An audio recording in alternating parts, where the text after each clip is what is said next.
Inspiration in perspective. Express yourself. Good morning, my neighbor.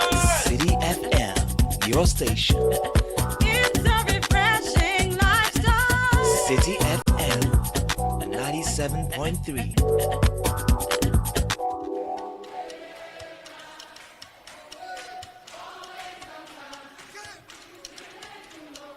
Oh,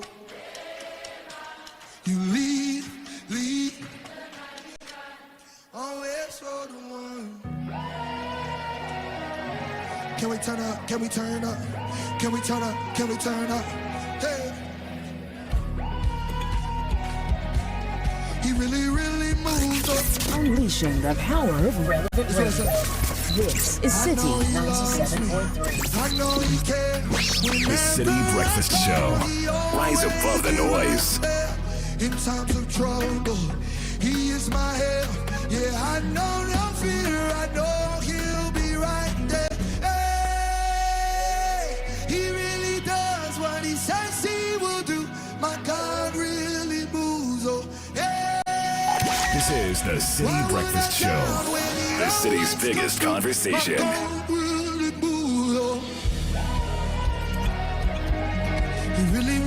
moves on. Come on, sing the verse, y'all. I know he loves me. I know he cares. Whenever I call, he always is right. When I'm in trouble, he is my help. And I know no fear. I know he. Come on, we say, yeah. He really does what he says he will do. My God really moves. Whoa, hey. Why would I doubt when he always comes through? My God really moves. Whoa, hey. He really does what he says he will do. My God really moves. Baba, yeah. Baba. Why would I doubt when he always comes through? My God really moves. He really moves. Oh. He really comes through for me. Oh.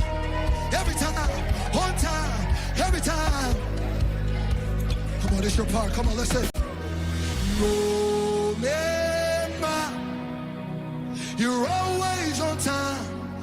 You can't do no wrong. Oh, remember, come on. You leave the 99, always for the one. Oh, remember, you're the God who does good. Always on time. You can't do no wrong. Oh, remember, yeah, Baba, leave the 99. Come on, oh, remember. You're always on time. You can't do no wrong.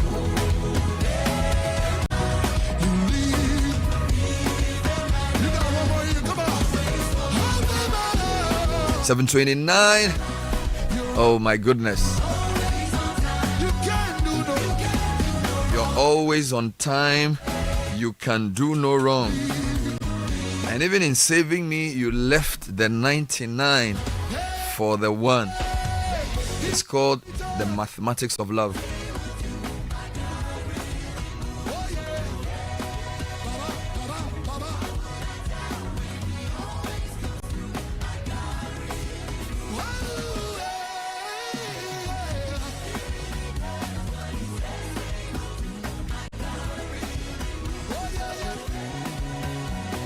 97.3 Citi FM.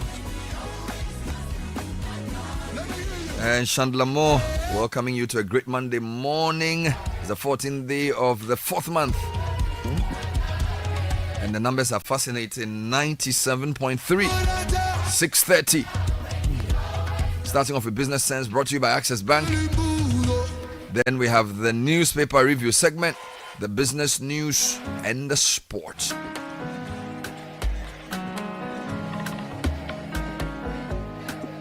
so glad you leave the 99, always for the one. So glad you leave the 99. Oh, I remember when you came and saved me. I'm glad you leave the 99.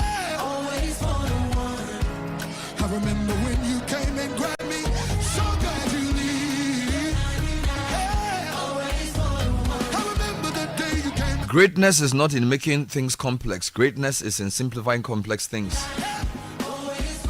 Somebody says that the schools take what is complex or what is simple and make it complex. That's education. But communicators take what is complex and make it simple. That's edification. So in my life, I don't want to necessarily make things complex. I want to make complex things easy. So complex things ask many questions, and it's good to start from a level of complexity because life is complex. But greatness is in taking something complex and make it simple. But the question is, what effort are you putting into your life to simplify issues? And there's a law that if you can put something on paper and write it down clearly, you are 50% to solving it. It's actually a law. If you can put it on paper in simple, clear terms, you are half your way towards solving it. So it starts with making things simple. What are the 3 key issues? What are the 5 top items? What are the 2 most important priorities? Very, very important. So learn to simplify, break down complex problems into simple, solvable parts. That's the beginning of genius. So we're going to make the show simple for you. Broken down to 4 parts. We start by inspiring you, then we inform you, and then we question big issues, and then we hear from you. This first segment is called the newspaper review segment. And I have a full house. All the men are in the house. My business is brought to you by Access Bank. And here's the simple thing you need to do. Fakitwa Beji Kesie. I love it. Deposit a minimum of 250 cedis into your new or existing account. It could be current or savings. And you can increase it to 500 cedis or more and qualify for a draw. For our youth customers, spend 500 cedis or more with any Access Visa card after your 250 cedi deposit and qualify for a reward. Join the Fakitwa Beji Kesia train today. Save now for future and win big. Call 0800 004400. Access Bank, more than banking. If you have 250 Ghana cedis right now, it can do wonders for you. Chairman, Fabeji, it could turn your tears into joy in the Access Bank Fakitwa Beji Kesia promo. Madam, Fabeji, it could get you up to 50,000 Ghana cedis cash prize. Business owner, Fabeji. As a student, make transactions with your Access Bank card, and that could get you Spotify and Netflix subscriptions, PS5, iPhone 16 Pro Max, and more. This be out of class senso. Fabeji, you see what 250 Ghana cedis can do for you? And Gasakra. Fabeji, it's the Access Bank Fakitwa Beji Kesia promo. Deposit a minimum of 250 Ghana cedis and its multiples in your new or existing account and be on your way to winning a share of the 580,000 Ghana cedis in cash prizes and other amazing rewards. The more you deposit, the more your chances of winning. Promo runs from now to September 2025. This promo is in partnership with NLA on the Caritas Lottery platform. Terms and conditions apply. Access Bank, more than banking.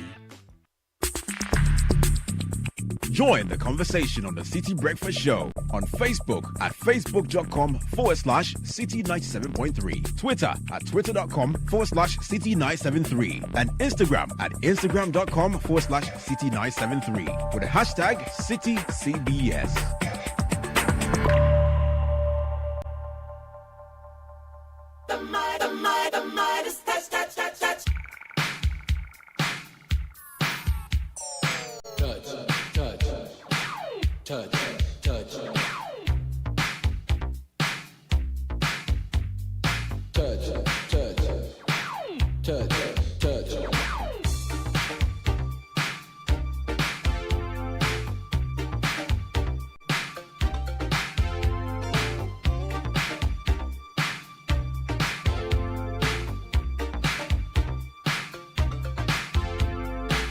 You say you're going through changes every day.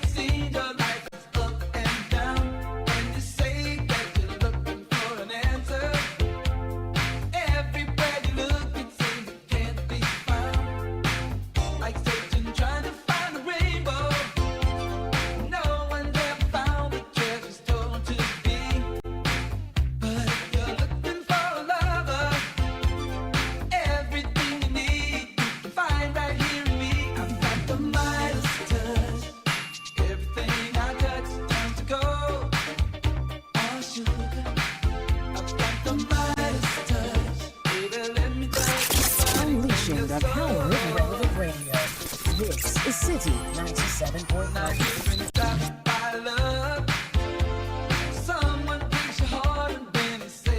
6:36 on the City Breakfast Show. Newspaper reviews next. Let me read this quick one I got. Good evening, Bernard. Good evening. How are you? Although it's morning. Well, I responded, I'm fine. Now, the person says, are you aware that the Cantonment market has been rebuilt without recourse to fire safety and disaster awareness measures? Yeah. Where were you? I am very worried about this country. Is anyone in charge here? Why couldn't any authority stop them and ensure that the right thing was done before reconstruction? By the way, the message I sent to you about the Kole Beach is still the same. The Kole Beach is filthy. Oh. And not too far from the beach, food is sold. Yes. I'll probably get into that message fully today. The person then sent me generously pictures. Yes. Pictures of the quite nasty looking beach. Bernard, that entire stretch requires the regional minister and her people to visit. A special action, eh? Yeah. So this is the Kole Beach from where to where? Where are you talking about? No, just the stretch that is the Kole Beach that used to have the abattoir upwards as you are joining the Jamestown Lighthouse side. Generally, on the left you have the fire service training school. You also have Zoom Lion have a sewage plant over there. Bernard, you see, when you're driving by the roadside on that stretch, like, so let's say you are leaving Kolebu, you drive past the Snake Emporium. Yes. What you are looking at is not sand, though. What was it? It's a mountain of filth on your right side. Oh, it's not sand. No. A field that has changed color or something. Yeah, everything on your right side is filth. It's filth. And what are you supposed to do with it? I don't know what they are doing with it. Behind the Zoom Lion sewage plant, everything you see there has been built on a mountain of filth. This morning I heard in the news the Minister for Environment say that they want to now use small-scale waste management companies to help deal with some of the filth. Some of them will do recycling. Maybe Mutala should take a tour of the Kole area. Yes. The Cantonment area. Basically the whole of the... That's enclave. Yes. From Ablekuma Central all the way to Kolegono. Yeah. And spend a few days there, and then let's have a discussion with him. Yeah. To lead, he and the regional minister need to lead, because you see, there's also cholera. There is. There are markets adjacent to this field. So a lot of the cholera we are getting is because we are just not doing the basics. Yeah, and also just a quick one. I know we have to do the newspaper review, but my favorite spot.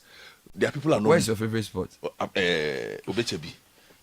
Tell me the city authority. It's getting getting out of hand. What is happening there? Bernard. People bathing in the open. It's not sleeping. The filth and everything is there, but we are also having human traffic take over the road, so it's becoming another condition The new already. road has been done. Oh yes, you see the top or the bottom. The bottom. You see, there are people who used to sell, who provide these car accessory services. Yes. So tint glass. Yeah. Oh, want to change? But they your are supposed to be in Side Abosokai. mirrors and things. Uh-huh. They are have moved- hawking it on the road. They are hawking it on the road. So They've moved from the Abosokai into the road. yes, so the left side of the road is where they sit to solicit, Correct. and the right side of the road is where they will fix your things for you. So a road that is supposed to be, you just take the roundabout exit and just float straight through. Basically, you now have to slow down. It has become a bottleneck. Charlie. Let's give credit to our sponsors: Piva Beverages, Fidelity Bank, and Total Excellium. What are the headlines saying? Well, front page of the Herald newspaper this morning: political protection and media blackout killing $500 million ECG container scandal. This one also says an insider job to oust National Service Authority boss out. Whistleblower alleges FDA and police cover up in drug case. Also, conflicted NPP MP defends TDC land grab by Oforiatta family members. The new publisher, No Mercy for the Poor. Electricity bills go up by 14.75%. Water jams by 4.02%.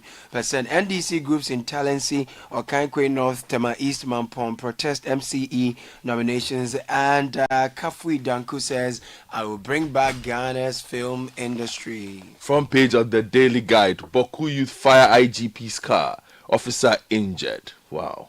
This one, there's another story that says Dr. Nyama appointed AIES director, and there's a photo of Dr. Samiu Kwejo Nyama on the front page. The Ghanaian Times work to transform GRA into model of excellence. This is the Vice President. And food security, job creation, Feed Ghana program takes off. Schools, prisons, households to participate. This is the President. And Supercell moves to cure shortages, reliance on imported clinker for cement, invest $100 million in new plant, and help revamp ailing New Times Corporation. GCGL ICU urges government. On page of the Informer this morning on the post-retirement contract ban. Yep. Academia not affected. Boku conflict, stakeholders urge collaboration, end to politicization. Okay, Daily Gist. Adrasafo goes to town again. A+ hot over national service. 1.5 million Ghana cedi bribe. NIB probes due. Blows in NDC over MMDCE jobs. Boku militants open fire on IGP. Minority takes on Yonu over Boku militants recruitment. And Charlotte Osei ready for Supreme Court. Front page of the Inquisitor says demons in MPP leadership must be removed. Professor Frimpong Boateng is going. Demons must be removed. It's quoted here. Also, time for accountability. NIB probes drip. And then says stop press. IGP sparks anger among police personnel. But they're telling us the story will come soon. Okay. ICU calls on government to intervene in Daily Graphic. Ghanaian Times financial woes. That's here as well. This is the news center. And then electricity. On electricity, 355% hike in 16 years. Fresh 14.75 hike takes effect May 3. But for how long can consumers bear the pain? Feed Ghana launched to boost national food production. There are more stories here as well. Finally, from me, Bernard, from the business pages, BNFT. Government urged to lead in building long-term yield curve to revive bond market.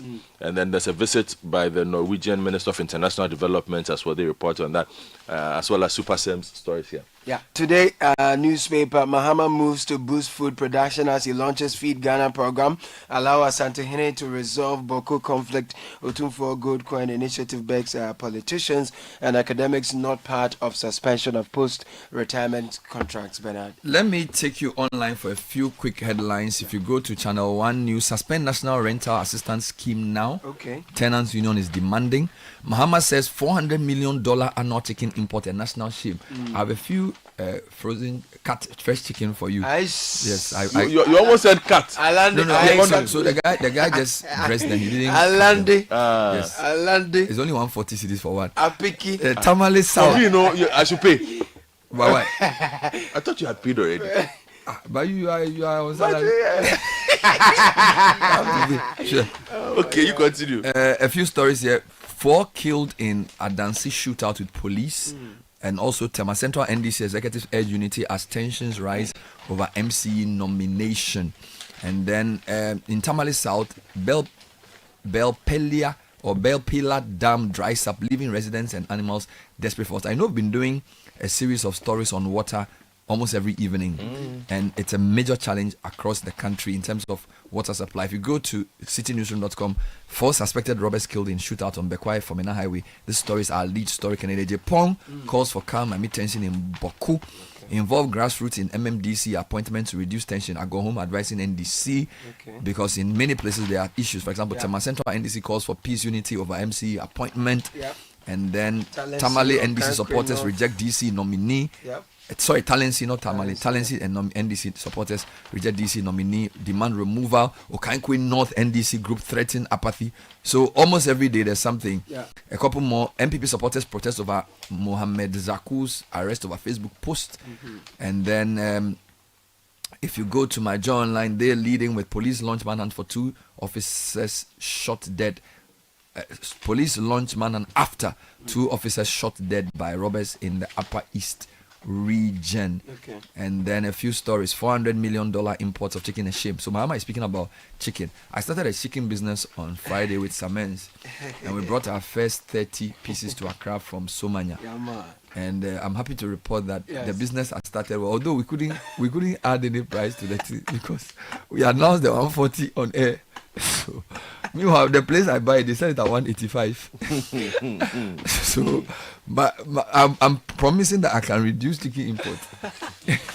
With the Google Gitty. No, yes, we have a new business. It's a serious. I'm serious. I lost We've Kenya Babs. even launched a business plan competition for people to send us a proposal on how to do the I want business. to invest. I don't trust you. But then, The way your nose is shaking, blah, blah, you should blah, blah. expect electricity bills if you want to store the chicken. Bills have gone up. Charlie. And the guy too, we got there before he finished cutting the chicken. So the kitchen got here around 7 p.m. Business is not easy. Charlie, brother, I want to start in Boku for you Okay, this morning. fine, right. You know, Lord. the situation in Boku, as reported on the front page of the Daily Guide, they report that, and stories by Prince Fifi York, tensions in the conflict within town of Boku escalated over the weekend when the official vehicle of the IGP, Vicente Yohunu, came under heavy gunfire, leaving one police officer injured. The attack, believed to have been carried out by the irate youth, occurred during the IGP's working visit to the Upper East region to assess the security situation and engage with key stakeholders. Sources indicated that the IGP's convoy was targeted as it moved through a particularly volatile area of the municipality.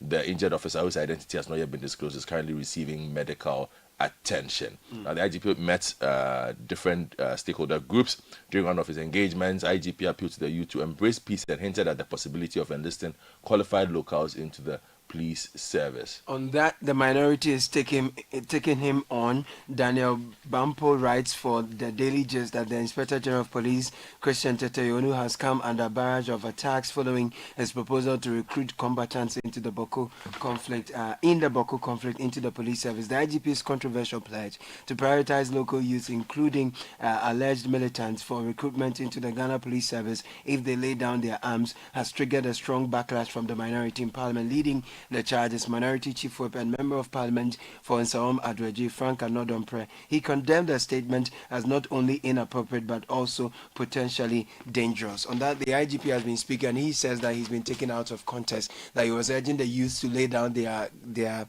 arms, and that those who qualify will be given priority, and it's something that will be generalized across the country. We hope he's seen, because we all heard what he said, and it wasn't the best thing to hear. Now, the president is talking about food. The Ghanaian Times story, food security, jobs creation, feed Ghana, because we spend $400 million every year to import chicken. President describes it as a national shame.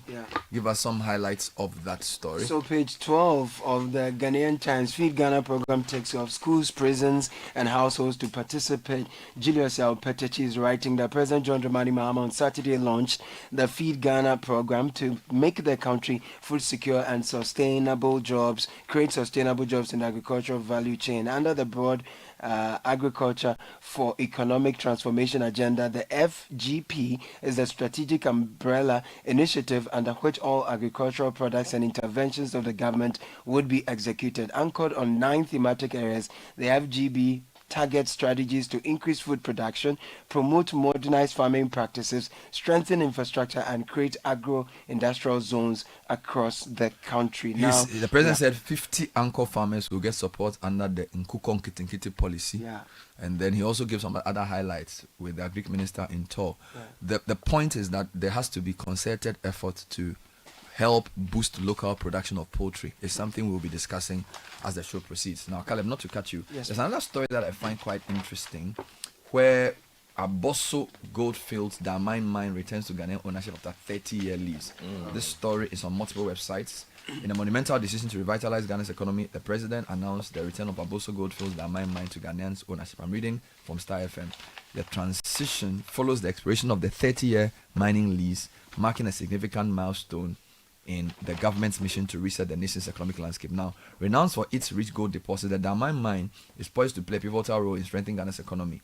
The gold extracted will alleviate financial pressure on citizens, etc. Now, I have a reaction to this on citynewsroom.com, where the Deputy Chief Executive of the Minerals Commission has been speaking about this, and he says that this decision on Damine not to renew the concession for the private foreign investor opens the door to local investment in the mining sector.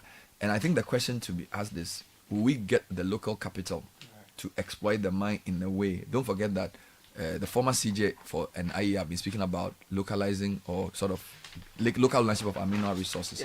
So the Isaac Andrew Tando, Deputy CEO of the Minerals Commission, says this decision offers Ghana a rare opportunity to redefine the trajectory of its extractive industry and assert greater national control over mineral wealth. We'll discuss this as well on the show. Let me take you to the Herald newspaper and the story on page 4. Whistleblower alleges FDA and police cover-up in drug case. Accusations of a cover-up and abuse of office have been leveled against 2 police officers of the Ghana Police Service in what appears to be a disturbing case of whistleblower intimidation. A citizen, Mr. Naya Mofa, claims that his civic efforts to report a narcotics peddler have led to personal threats, harassment, and an alleged attempt to silence him through coercion and political influence. So according to reports by the Herald, he submitted a petition to Oral and reported one Florence Abadazi, who was advertising substances including Indian hemp and HCBD on social media. He said Coach Florence Abadazi was arrested red-handed and it was confirmed that she had no license or authorization. According to Mr. Amofa, the whistleblower believes he has since become the target of a revenge campaign after Ms. Dazi allegedly discovered that he was behind the report that led to her arrest. This thing? Mr. Amofa claims that her uncle, Mr. Ransford Piakran, a police officer based at the police headquarters, leveraged his influence within the service and former government connections to shield his niece from legal consequences and orchestrate a campaign of intimidation against him. He then goes on to narrate some of the things that he has been put through. He was put behind a motorcycle without a helmet.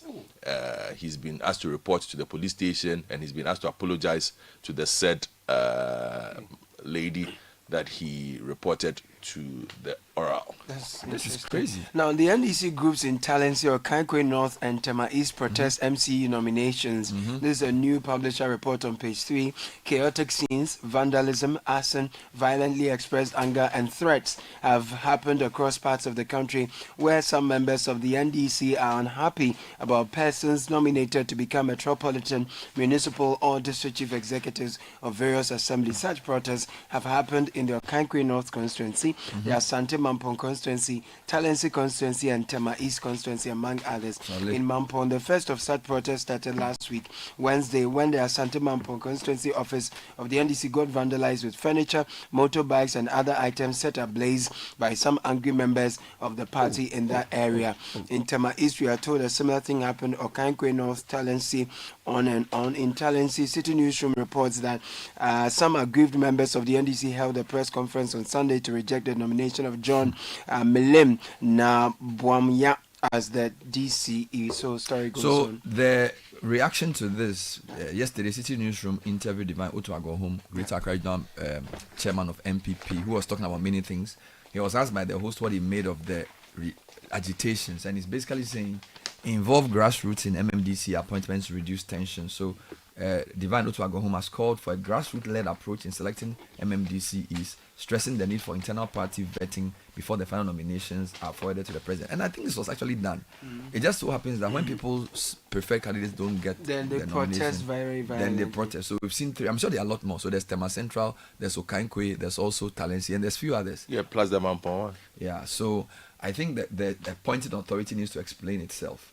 Now, it's a very bizarre one here. 4 suspected robbers killed in shootout on Bekwai Fomina Highway. This story came to us late last night.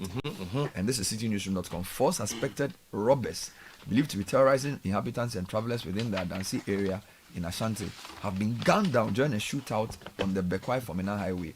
The suspects believed to be believed to be part of a robbery gang were said to have mounted a roadblock and attacked passengers traveling between Bekwai and Fomina.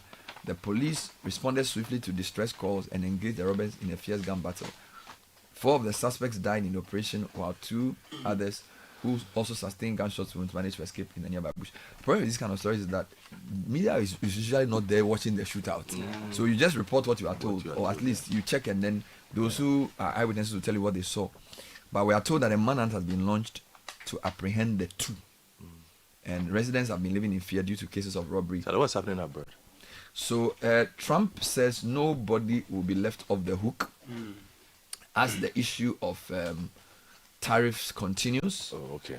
And he says he will probably bring new tariffs on China. Okay. So there's a full trade war between US and China. And then, yeah, that's the major story there. You know, the rest are not that big. So let me tell you what happened. We got 30. You are not here, so you didn't listen. We got 30 pieces of chicken. Yes. From Somanya. Sharp. The guy gave it to me dressed at 140. Sharp. My business partner said because we announced 140, we should sell it at 140. And I said, oh. But you ran at a loss. He said this is the first one, so for goodwill. Okay. Only 2 of the chickens are left. Oh. So we want to dash one. I should dash you. Oh, it's finished already. It's left with 2 want to because we gave it Single to go to sell. So basically, anybody who wanted a chicken, we send their number. We ask them to call. It's left with only 2, and even that 2, somebody has booked it. So when's the next consignment comes? Single 2. I need to see business plan because the way I can't the business I can't continue. That business can grow. You leave media. I need a business plan. That business can grow for you to leave media. Yes. So the newspaper review was brought to you by Total Excellium. It reduces your CO2 emissions. It's a 3-in-1 action formula. Piva beverages have many flavors in terms of the taste, including the cocktail, the cola, the citrus. Call 0550-032-231. And of course, Fidelity Bank is also proud to be associated with the segment. Let's turn your dreams to reality. We are here for your journey. Believe with us. Sam and Ben Koklo Ventures. Sam and Ben Koklo Ventures. That's the name of your company. That's the good name.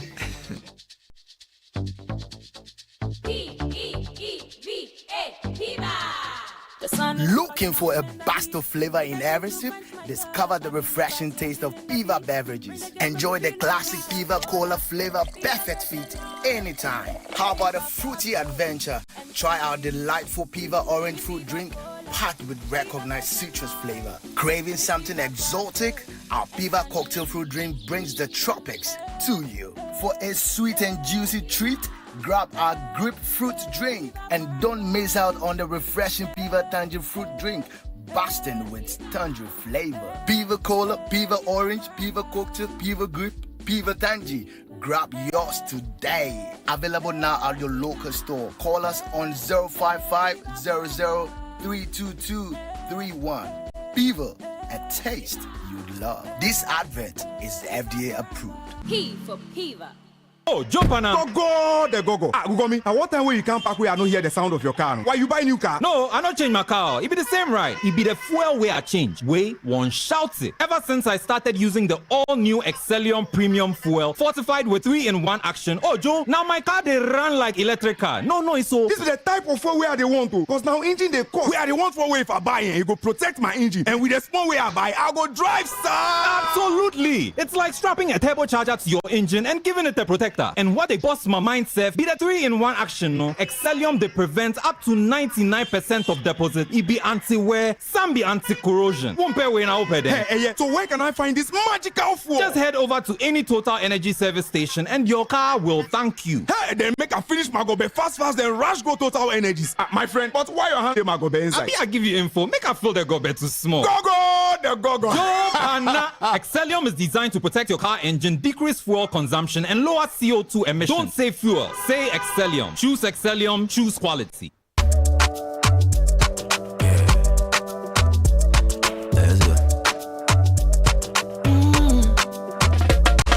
My body, when you wake up in the morning and you know the money calling, oh you go work, but you know it's out in your side. If I believe with us, if I hold my hand and believe, oh, cause you know it's out in your side. And when you dream, no say I live by you. And when you hustle every day, many wanna go. Anything you do, I live by you. Many want. If I believe I live your side, fidelity.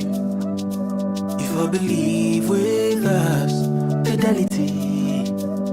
If I know I live your side, fidelity. This is the City Breakfast Show, the city's biggest conversation. So it's now 7 o'clock. I don't know what happened to me. I think I gave a wrong time earlier. It's 7 o'clock. And City Business News is brought to you by EcoBank. Every day people feel different emergencies, but trust me, the money emergency is the most serious. Now here's the number you want to remember. *770# is the new EcoBank money emergency number. Gives you instant access to loans, funds transfer, utility payments, airtime, and data purchases, so you get more. EcoBank is proud to be associated with the City Business News with Nashi Kasisa. Good morning. Good morning, Bernard. Hello and welcome to the breakfast edition of the City Business News, proudly brought to you by MTN Goil and EcoBank. I'm Nashi Kasisa. Coming up, business groups and energy sector players push back against upcoming utility tariff hikes. Also coming up, government optimistic of securing deal with United States to remove tariffs on key Ghanaian exports. And later, interest rates on treasury bills continue to trend between 15% and 18% despite government surpassing the T-bills target, raising 66 million more than targeted.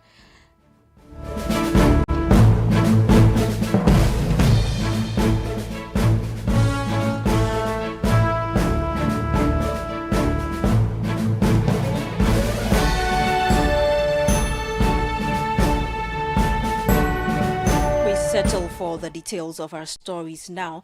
Business groups, including the Ghana Union of Traders Association (GUTA), are pushing back against the upcoming utility tariff increases set to take effect in May, warning of potential disruptions to operations and increased cost.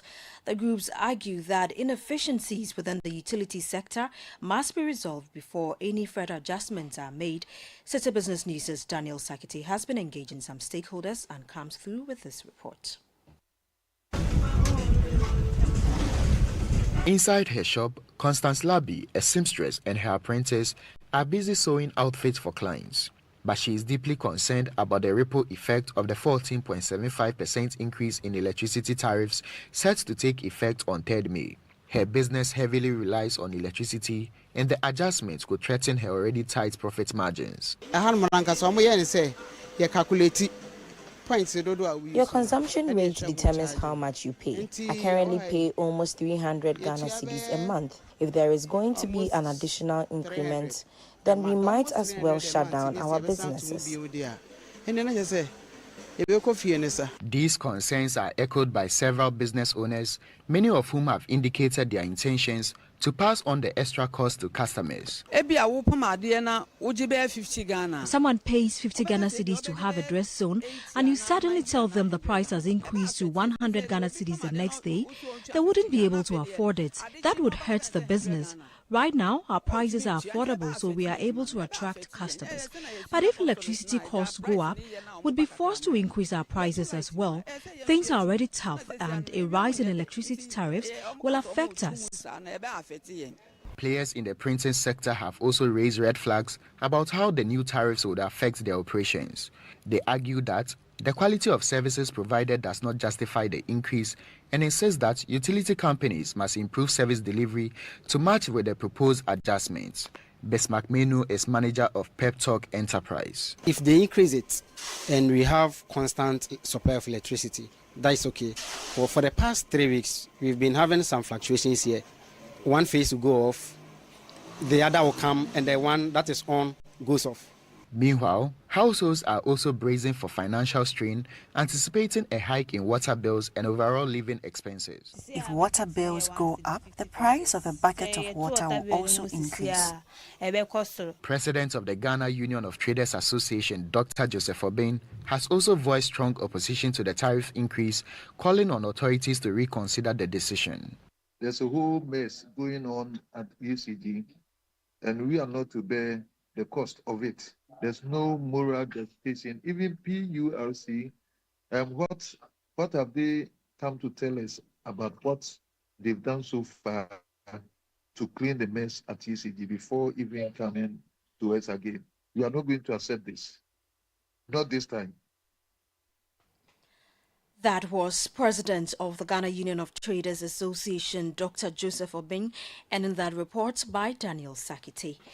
Still on the tariff hike, the Executive Secretary of the Chamber of Petroleum Consumers, COPEC, Duncan Amwa, is calling on the Public Utilities Regulatory Commission, PURC, to reverse the decision to increase utility tariffs. The Public Utilities Regulatory Commission announced an upward adjustment in the average end-user tariff for electricity by 14.75% and a 4.0% increase in water tariffs across board for all categories of consumers. Duncan Amwa indicated that industry players will oppose the hikes if the government fails to rescind that decision.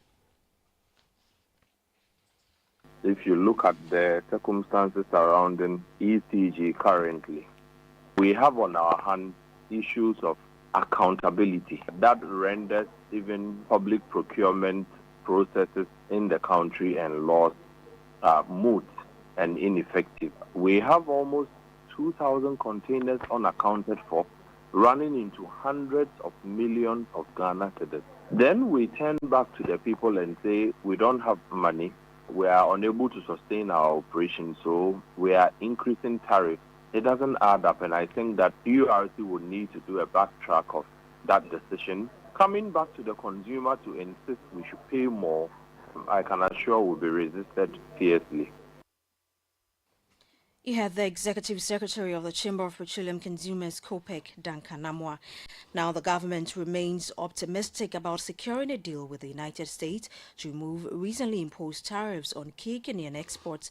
This optimism comes in the wake of a policy shift by the Trump administration, which has announced a 90-day suspension of additional tariffs beyond the baseline 10% tariff on imports from several countries, including China. Speaking at a recent business engagement, the Minister of Trade, Agribusiness and Industry, Elizabeth Ofosu-Ejari, expressed cautious optimism, noting that the U.S. government latest move signals a potential breakthrough and offers Ghana a renewed sense of hope in its bid to protect its export competitiveness. The United States paused its earlier arrangements, which placed all its trading partners under a uniform 10% tariff band for 90 days. This 90-day reprieve from the reciprocal tariff arrangement provides us with the opportunity to renegotiate terms for a potential reduction, and in my heart, 0%. The 90-day pause also provides us with the opportunity to assess the full impact of the tariff and adopt various strategies to mitigate the immediate impact on our trade and economy. That was the Minister of Trade, Agribusiness and Industry, Elizabeth Ofosu-Ejari, speaking there. Moving on, interest rates on Treasury bills continue to trend between 15% and 18% on the money market. This comes despite government surpassing its T-bills target, raising 66 million Ghana cedis more than it targeted. According to auction results by the BOG, the Treasury recorded a marginal 2.81% oversubscription of the T-bill sale for the first time in a month. It's aimed to raise 6.67 billion Ghana cedis from the T-bill sales, but rejected 121.7 million Ghana cedis of the bids tendered. The yield on the 91-day bill declined marginally by 20 basis points to 15.45%. That of the 182-day also eased to 16.21% from the previous 16.50%. The interest on the 364-day bill also dropped by 18 basis points to 18.65%. The next auction, the Treasury aims to raise 6.6 billion Ghana cedis. Now let's have a quick check on the currency board across some forex bureaus, and the dollar is going for 16 cedis, 10 pesewas. The British pound is going for 20 cedis, 40 pesewas, and the euro is going for 17 cedis, 30 pesewas. Remember that these are the rates being offered by the forex bureaus to the public. And that's all for the breakfast edition of the City Business News, proudly brought to you by MTN, Goyle, and EcoBank. I'm Nashika Caesar. Many thanks for your company. Do have a great business day. Charlie, where are you? Boss man, I'm at the bank. Really? But your car is in front of your house. Bro, my bank on my phone, Charlie. Oh, how? EcoBank, bro. With EcoBank mobile app, I can do everything, anywhere, anytime. Listen, I just checked my account balance, paid Ahmed's school fees, and sent money to my grandma at Walwale. Oh, wow. Wow. Masa, just download the EcoBank mobile app from the Google Play Store or the App Store, or dial *770# and be your own bank manager. Manager. Whether to pay bills or fees, to check account statements, send money across Ghana, abroad, and more, EcoBank mobile app has got it covered. EcoBank Mobile, making everyday people live everyday lives the EcoBank way.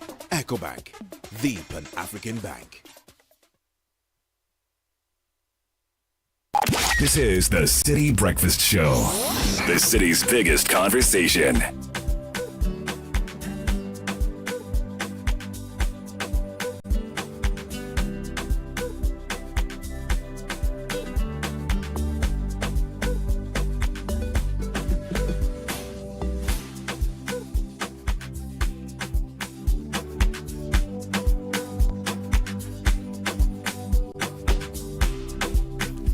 Ready for kickoff with Gabby Ofe. Looking smart on the Monday morning with a shiny solar panel. Kickoff is brought to you by Polytank Lesheho and Zonda Ghana Limited. This is Ghana. You only get deceived if you are not sure of what you are buying or you don't really know the market. When it comes to water storage tanks, the name we all know is Polytank. It's been with us for over 30 years and has been trusted by all these generations. So make no mistake, always choose Polytank for guaranteed quality. It's available at the same price across the country at Polytank partner shops, be it Rambo, Hippo, Sumo or Super Sumo. Durability is always assured. Polytank, the original, always the best. Papa no Ankasa Ankasa. The caution is that Polytank does not request for Momo payments online. And the Lesheho Don't Komi campaign has come to you because you deserve financial peace.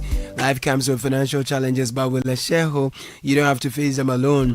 From now until April 30, 2025, we've reduced our interest rates just for you. So whether it's education, rent, or unexpected expenses, we've got the right loan to meet your needs. Simply WhatsApp or call Nana on 0270 040 799 or 0270 040 733. Let's make life easier. Act now before the offer and C's apply. Let's share whole, let's improve life. Kickoff is also brought to you by Zonda Ghana Limited.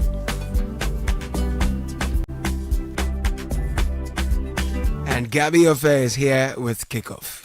Sound that Newcastle are about to take a free sack. Here's Bruno Guimaraes. Good night and good luck.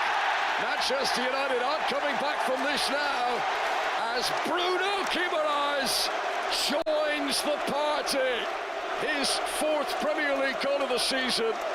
Newcastle United's fourth Premier League goal of the day.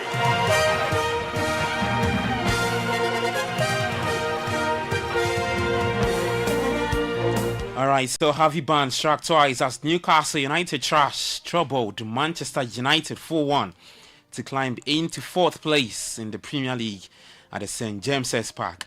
It was match week 32 in the English Premier League. Plus this. And throws it out to Rice. Now Arsenal have got options. Rice tearing forwards. He's got Partey and Martinelli with him. Still Declan Rice. He's now on to Thomas Partey. 1-0. Oh, what a break. What a fine goal made by Rice and finished by Thomas Partey. All right, so Ghana's Thomas Partey with that beautiful hit for Arsenal, his fourth goal this season for the Gunners, but was not enough to give the Gunners all 3 points. More on that, plus results in the Ghana Premier League and some Formula 1 and tennis as well.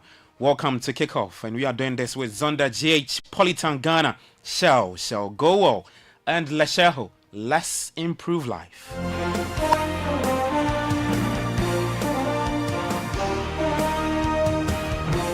All right, I am Gabby Ofe. Let's start off with Ghana's under-20 side, the Black Satellites, and they face a challenging group at the under-20 African Cup of Nations after CAF withdrew the tournament's groups. Now in Group C, Ghana will take on Senegal, who are the defending champions, the Central African Republic, and also DR Congo. Now the draw was conducted yesterday following Cote d'Ivoire's withdrawal as the original host, with new host nation Egypt stepping in to stage the event. Now the tournament is set to kick off on April 26 and will conclude with a final on May 18. Beyond the continental title, the U20 AFCON will determine Africa's qualifiers for the under-20 FIFA World Cup scheduled for September 27 to October 19 in Chile. So all the best to Ghana's Black Satellite. While in the GPL Match Week 27, Accra Hearts of Oak's inconsistent form continued as they were held by Vision FC 2, a 1-0 draw. The results means Hearts remain in 6th place with 41 points, 6 fewer than league leaders Asante Kotoko. Meanwhile, Vision FC have now amassed 29 points and are just 3 points above the relegation zone. We hear from the two coaches. First off, Abubakar Attar, followed by Nana Kweku Ajiman of Vision FC. I think we play at this stadium, but it's not easy for us because of some things I don't want to say here. But when we are playing football, we didn't need the handball people here. We play football. Football is a high level, is a physical contact. But no, that's the one. But I think the game is not bad. The two teams try his best and we get our. We had a game plan, and the game plan could have worked easily. We created more chances than Hearts of Oak. We should have taken the chances. We didn't. Hearts came into this game with only one game plan to play route one, try to win the first and second ball, get into the attacking phase 3 as quickly as possible, which they succeeded with in the first half. One of those long balls resulted in the confusion. We crashed ourselves. They got that goal, but we dominated the game. We played through the phases. We got into their phase 4. Unfortunately, we couldn't convert our chances. All right, so that game ended 1-0 draw. Hearts of Oak taking on Vision FC. Heard from the two coaches, first off, Abubakar Ouattara, and then Anak Kwanjiman, who is the head coach for Vision Football Club. Well, at the Babara Sports Stadium, Brekum Chelsea also held Kotoko to 1-0 draw. Kotoko have 47 points and have lost their lead at the summit of the table, but remain on top due to a better goal difference than second place, Bibiani Gold Stars. Mediama Sporting Club are just 6 points off the top, following that dominant 4-0 victory over Dreams FC at the TNA Stadium on Friday night. In the Women's Premier League, we have a new champion in the Southern Zone. That went to Police Ladies after an impressive 18-match week run. Now, they finished the campaign with 11 wins, 6 draws, and 1 defeat, accruing 39 points. They'll now face Northern Zonal champions Ampim Dakwa Ladies in the Women's Premier League playoff finale on a later date in May. So who gets to be crowned champions will play in the qualifiers and then subsequently represent Ghana at the CAF Women's Champions League. Well, to some boxing news, and Ghana's Sports and Recreation Minister Kofi Adams has assured that anyone found responsible for the death of Nigerian boxer Gabriel Oluwasegun will face appropriate punishment. His statement follows the formation of a 7-member committee tasked with investigating the circumstances surrounding the boxer's collapse during a bout at the Boku Boxing Arena. The objective is stated in the terms of reference. If there is anything that should have been done that was not done, and if it can be done, we will make sure that it is done in future, so we will avoid such situations. And of course, if anybody did something wrong that they know should have done, if the rules suggest that this is the punishment for this wrong, that punishment will be given. All right, so that's Ghana Sports Minister Kofi Adams speaking there. Well, let's get back to the football, and it was the last thing Manchester United manager Ruben Amorim needed after taking goalkeeper Andrew Onana out of the firing line for Saturday's trip to Newcastle. The Portuguese washed miserably as replacement Alta Bayinda conceded 4 goals in a chastening defeat at St James's Park. To make matters worse, the Turkey international was to blame for Newcastle's 4th after a poor pass. Here's what United's keeper Bruno Fernandes had to say after the game. No, we gave some goals away.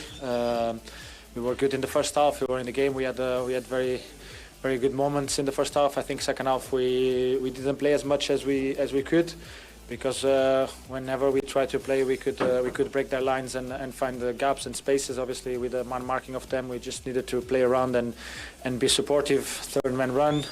We didn't do that well enough.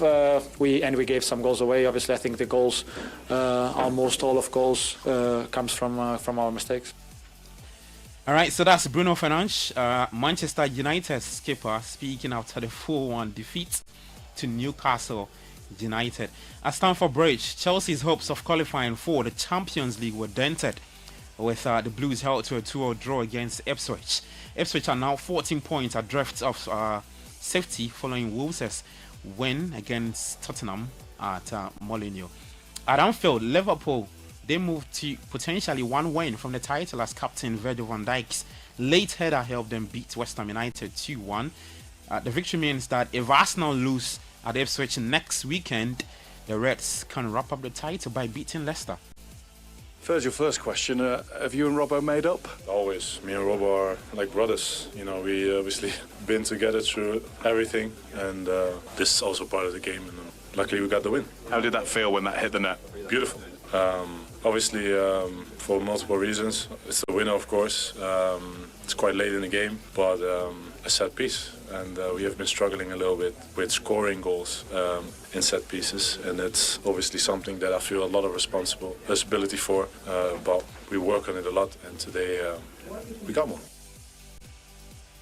All right, so that's Liverpool skipper Virgil van Dijk after the 2-1 win against West Ham United at Anfield. Now, 6 days after being condemned for their performance in the derby stalemate at Old Trafford, Manchester City roared back from 2 goals down to beat Crystal Palace 5-2 at Etihad. Kevin, well done. Crazy game to watch. What was that like to play in? Yeah, I don't know. I think we started well. We had a couple of chances, and then I don't know, out of nowhere we're 2-0 behind and could have been 3. But the response was good. I thought overall we played pretty much a good game, but we gave 2-3 chances away, and they pounced on it. So it was a bit weird, the feeling, but the reaction was really good. And I think in the end we deserved to win, and yeah, it was quite good. All right, so that's Manchester City's Kevin De Bruyne. He's leaving after the end of this season. Well, Jean Visa scored late in the second half as Brentford and Arsenal played out a drop draw. That leaves the second place Gunners 10 points behind Premier League leaders Liverpool. Gunners Thomas Partey scored a beautiful goal, his 4th goal for Arsenal this season. Let's take a listen to the Ghanaian after the 1-0 draw. How did you see the game today? Well, I think we had a great game.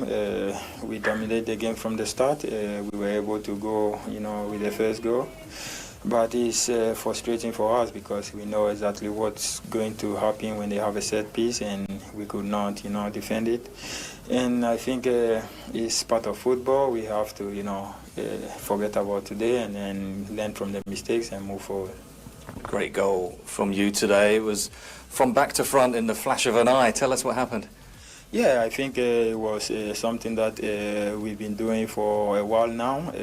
I'm lucky to be at that position at that time, but normally we have a lot of quick players who are always on their counter, and I think it's just something that we do always. Okay, so that's Ghana's Thomas Partey after scoring for Arsenal over the weekend. His 4th goal for the Gunners this season. That was a really good goal from Thomas Partey. Well, later today we have one more game from week 32 at the Vitality Stadium. Bournemouth will take on Fulham at 8 p.m. tonight, and the game will be on Radio 97.3, the home of the Premier League. There's no other place to listen to, so just tune in later tonight for the very latest in the Premier League. Well, in Spain, Kylian Mbappe was sent off for the first time in his Madrid career, but his teammates held on to defeat Alaves and move back to within 4 points of leaders Barcelona. Well, let's finish off with some F1 and tennis. Over the weekend, the action was in Bahrain, and McLaren's Oscar Piastri took a controlled dominant victory at the Bahrain Grand Prix to close on teammate Lando Norris in the World Championship. The result, the first time for McLaren, they've won the home race of their Bahrainian main shareholders, leaves Norris 3 points ahead Piastri at the head of the championship. In tennis, Carlos Alcaraz says he's proud of how he coped with a difficult month after he fought back to beat Lorenzo Musetti and win the Monte Carlo Masters. He won 3-6, 6-1, 6-love to clinch the title. So good one for Spain's Carlos Alcaraz. That's the very latest in the world of sports. For more, you can head to citysportsonline.com, and on X, you can find us at City Sports GHA. Kickoff is proudly brought to you by Zonda.gh, Politan Ghana, Shell, Go Wow, and Lasheho. Let's improve life. I am Gabi Ofe. Enjoy the rest of your day. Do take care and bye-bye.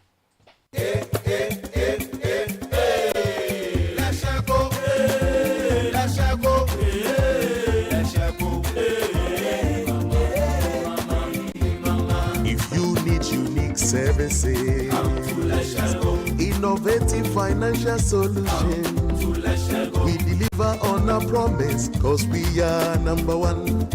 Let's share go, we improve your life.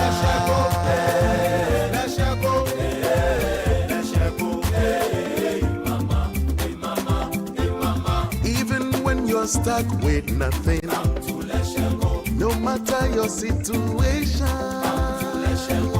let's share go, we improve your life. Let's share go, hey, let's share go, hey, let's share go, hey, mama, hey mama, hey mama. Let's share go, we improve your life.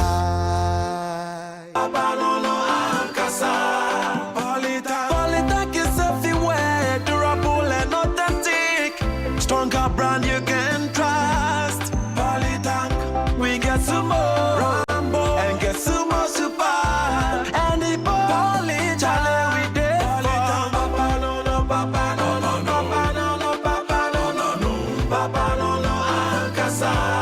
Polytank, the original, always the best. Level up your game with Samsung this Easter.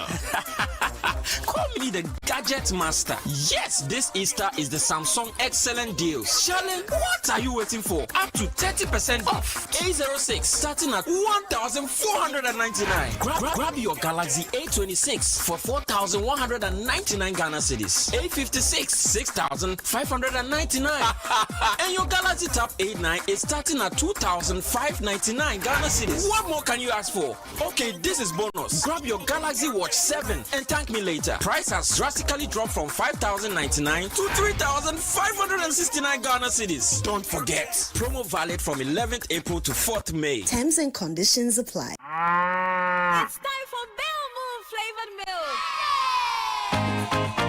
It's Bell Move time. Each and every day. It tastes so good. It tastes so good. I love my Bell Move. Great for each moment. Great for each moment. Any time of day. It's so delicious. So delicious. Bell Move flavored milk. Bell Move. Bell Move. I love my Bell Move. So delicious. Bell Move. Bell Move flavored milk. Bell Move flavored milk. It's maliciously delicious. For bulk distribution, give us a call on 0544 335 900. Another quality product from Bell Aqua. This advert is FDA approved. Bell Move flavored milk. Ago. Amen. We are gathered here to discuss the funeral plans of Fifi. As we have always done, the children will take the caskets, siblings take the catering, while nieces and nephews will take the... Wafa, may I please speak? Go ahead, Aaron. I signed Daddy up on a family care funeral trust prepaid plan. They will be providing us with everything we need, from caskets, hearse, canopies and decorations, among many others. Yes, they will provide food and drinks as well. That's such a relief. Don't let you or your loved one's funeral become another emergency family meeting. Plan ahead. Call or WhatsApp us on 026 26 26 181 or visit our website at familycaretrust.com. Family Care, today's wisdom, tomorrow's peace of mind. Underwritten by Metropolitan Life Insurance Ghana Limited. TNC supply. Etieha Colgate wabotayebi. Se wobema yense nam enya apomodin na yense enya ahoden. Ani wo ku wenenim na wo yensi semu. Eye bibia eye adekese. Colgate about the amamremu abodiemu. Nyabaya wodi Colgate nyansa hunu abomu aye. Ebema yense nam apomodin ni yensi ahoden. Na o Syrian kechi. So Colgate help our food production and what can you hear Bekano? FDA adie dwedwe krato yato. Join the conversation on the City Breakfast Show on Facebook at facebook.com/City97.3, Twitter at twitter.com/City973, and Instagram at instagram.com/City973 with the hashtag CityCBS. The City Breakfast Show. Rise above the noise. At 7:30 a.m., it's time for the Money Matters segment. Money Matters segment is brought to you by Petra. Petra, achieve more. Welcome to the Money Matters segment with Petra. You never forget to pay your rent or utility bills, right? That's because they're automatic, non-negotiable. Treat savings the same way. Instead of waiting to see what's left at the end of the month, pay yourself first by automating deposits into a separate savings or investment account the moment you get paid. Petra is here to help with smart investment solutions that make it effortless. No stress, no excuses. The best part, your money grows while you focus on life. Make savings a habit, not an afterthought. Dial *447 *70# to speak to a financial advisor today. So, Money Matters segment brought to you by Petra. Petra, achieve more. Join the conversation on the City Breakfast Show on Facebook at facebook.com/City97.3, Twitter at twitter.com/City973, and Instagram at instagram.com/City973 with the hashtag CityCBS.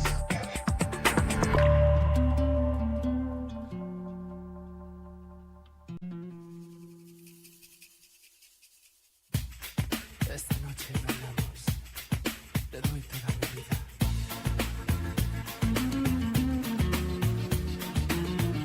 Quédate conmigo. Tonight we dance. Unleashing the power of relevant radio. This is Citi 97.3. We take the floor. Nothing is forbidden anymore. Don't let the world in outside. Don't let a moment go by. Nothing can stop us tonight. Bailamos. Let the rhythm take you over. Bailamos. Te quiero, amor mío. Bailamos. Wanna live this night forever. Bailamos. Te quiero, amor mío. Te quiero. This is the City Breakfast Show, the city's biggest conversation.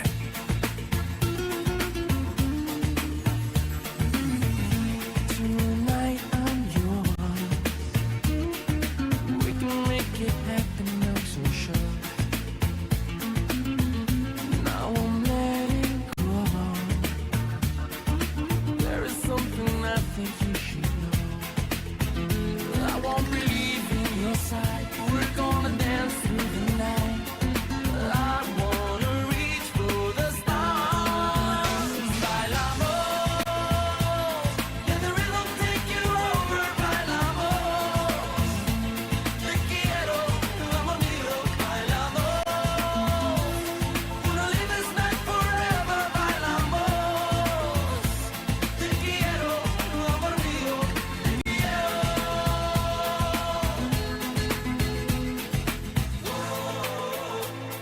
Tonight we dance like no tomorrow. If you will stay with me, te quiero, mi amor.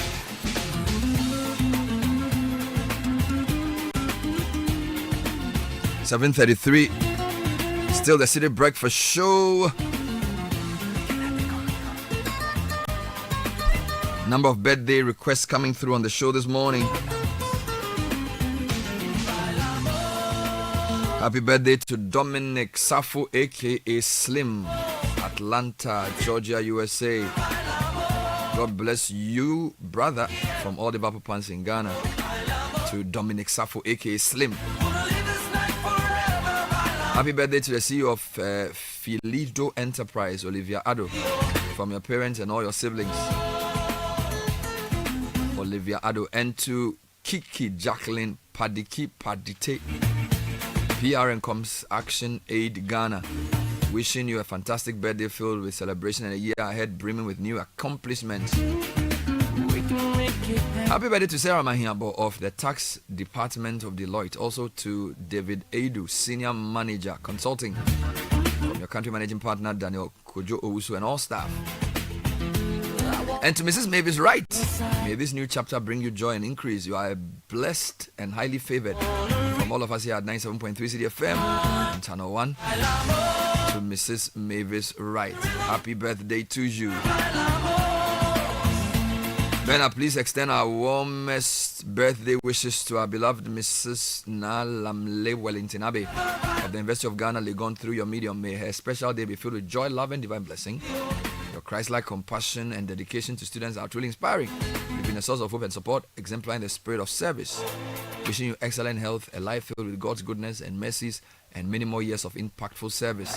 From Walanyo and Sewa Banu and the entire family.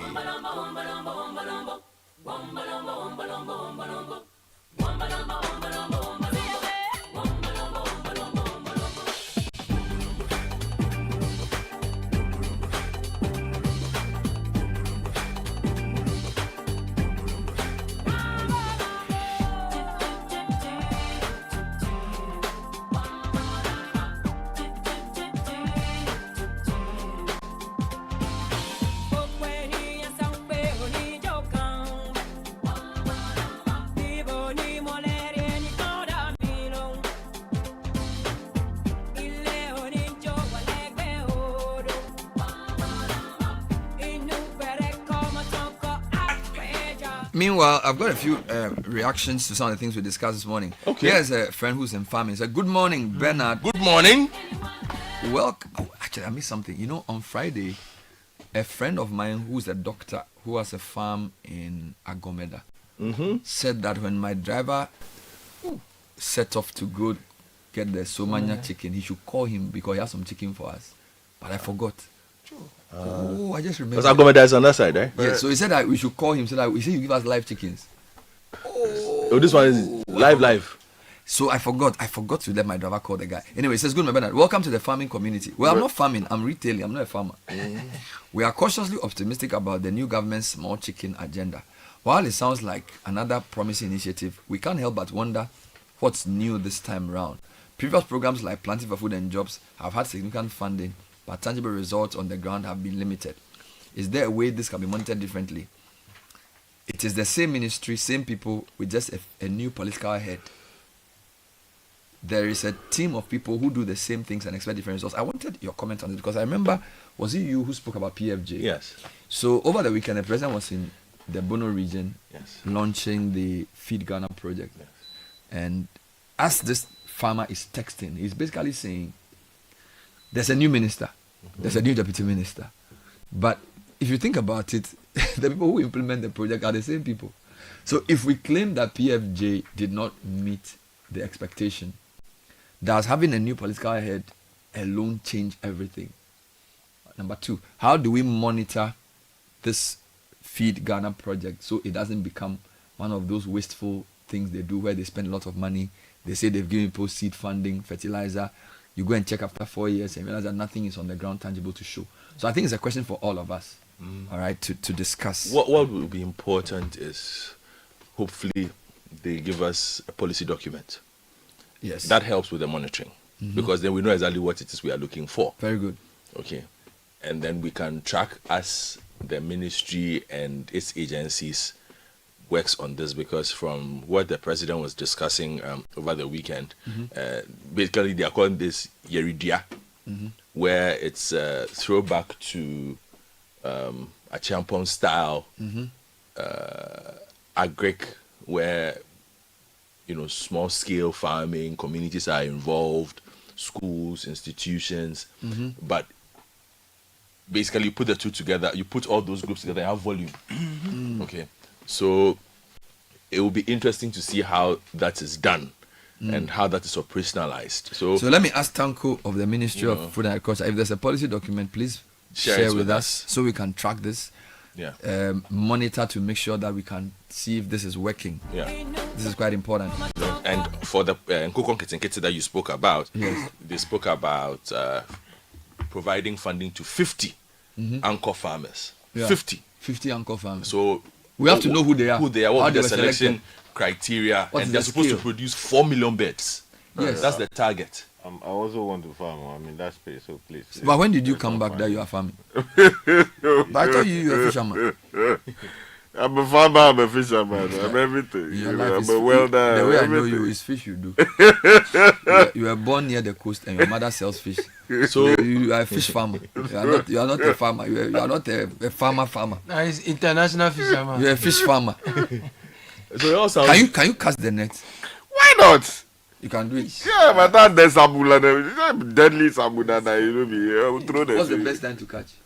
Oh, normally it depends. So you could do it early morning or towards, evening. On the canoe. Yeah, that's right. I guess some of them go in the night and come in the morning. Yeah, that's right. And then of course there are times that you have to lay. If you are using the lagoon, then you have to lay a trap. So that's the lagoon one. Yeah, you just come inside and then go inside. I hear the lagoon tilapia is nicer than the big brutal. They're smaller but nicer. It's a special breed, because they have a mix of both. Exactly. Because if you go deep into the water, that's larger tilapia, and then of course in the sea you can get tilapia. No. But answer me, what's the craze with catfish? Why do we eat catfish? Actually, have you tried it? No, I don't want to. No, I want to take you to a place. The thing in Ghana, what's a lot of people. A lot of people. A lot of people eat. A lot of people eat reputation. They eat what they eat like It's marketing. Yeah. They are not eating. The catfish PR. The catfish PR. They're just being done by. There is a proper way. A massive company. Guy, you don't get it. You see, we are not saying it's not done well. The hype is not necessary. It's not well. It's overhyped. I thought you said we should consume made in Ghana. No, but we like tilapia. We like the catfish too. And then it's part We are of not our saying it's culture. not good. But I'm not saying we should. I'm just It's saying overhyped. I don't get the for little catfish rewards. hype. No, better no. You can't say that. You know, it's proper. What's the best? The best way to do it. Every is restaurant to has a give it catfish joint. enough. What do you call it? Marination, Sauce. right? Okay. Add the proper what do you call ginger, properly done. So is it roasted? Is it boiled? Is Grilled. it grilled? What's the best You form for can it? grill it, which is also solid. You can actually even fry it, guy is which very is also smart. good. You can also grill it, which is proper. And then wait, the catfish you eat it pepper Yeah, you eat it. as a main meal or as a side dish to something. You can eat it as a main meal. You And can also is eat it caught in the sea or the lagoon or the? No, in the lagoon. You catch it in the lagoon. Catfish, how big is it? It's bigger than mudfish. The catfish slander, they are heavily vested. It's bigger than mudfish. Yeah, that's right. Some can even be as big as your torso. Oh really? It's a serious something. I'm telling you. Me, I went to this thing and they were eating catfish. What do you call it? Point and kill. It was okay. Have you It tried wasn't it? bad. It was okay. But- But it wasn't. You don't It get was the okay. hype. There's a scale To eating it too. to eating it, Oh, and Oh, no, take this. There's a skill enhance the taste. and then also There's a skill to eating food in now. order to make sure that you maximize the taste, there's a way of cooking it. So if you don't have the requisite skills, No, Sky, the people cook it well. no, it's you see, I'm not questioning the. I was So not there. so I'm you are just saying saying that. like I went to point and kill him. it's not an Yeah, one of easy. the It's best not an places. easy fish to work with. Yes, because first of all, it's slimy, right? There's a skill to use and things to use to remove that. All right, cool. When you finish removing that, of course, fresh fish also smells in a All right, no certain way. problem. There's a way of doing it. So get the requisite skills. You see first how of you're all, passionate. and do it Which properly. is why I said you don't qualify for Kukon Kitty Kitty. Why not? Because you see, There's a number kitty. your passion is for fish. So what they need to But launch, I was raising a cook kitty. no, what they need to Fish launch kitty kitty. is to launch the fish farming equivalent of a Kukon Kitty Kitty, which then you can do fingerlings. So maybe tilapia or whatever, because you like fish. I like fish, but I also raise birds. I also raise goats. I You also did? raise I was a shepherd in my own Commercial right. day. Yes. So what have you two done in this world? You done well that. It was a family thing I was doing. This guy, do you know this guy? Do you know he has a fitting shop? Oh, this guy has a fitting shop. Me, Me, I used to sell. okay. Look, listen, I'm not even lying. You see, people think look. For many years, I had a Kia that I would send to Sky. It's in Dakuma, and they will straighten the body, spray it neat. Was he apprentice or he was master? He's the owner. this guy, he chop meat. He go OIC do pottery. Do pottery. Yeah. He do what else he do, sir? You do the car. You mentioned the car. Yeah, he do body. He do Yeah, body works. He do body works. Body works. This guy is a body works guy. Yeah, I drove the car there myself. Yeah. And you have been suffering. Yeah. What have you mean? This guy, he dey do plenty things. So. The only thing you can do is to change your money to a woman. Anyway, brother, forgive me, but I needed to just check the catfish thing. So you go on. No, so I have a few things to discuss today. So we'll touch briefly on Boku. Right. Then this very interesting story in the graphic front page where the government has chosen not to renew the mining lease for gold fields for Daman. It's generated some discussion on social media. I'll speak to the Minerals Commission about what it means. Do we have the local investment to take it up? Was Goldfields itself willing to get the lease renewed? If you read some stories from last year, it appeared we will not know. It seems as if they're 50-50 on it. We'll deal with some of those issues too as well. And then, of course, I have the full brief for the business plan. I need a business plan. Nice. And this is not even a joke, Yes. right? So we wanted to start a chicken business, not in the production, but this is what we have. We have goodwill, and we have a pickup. A lot of farmers in the outskirts of Accra have offered that they will give us the chicken at a good wholesale price. Dressed So chicken. all we need to know is to get it fresh and then sell it over the weekend and then make our money. Sharp. He gave me the first 30 at 140 each. So we just needed 4,200 to start.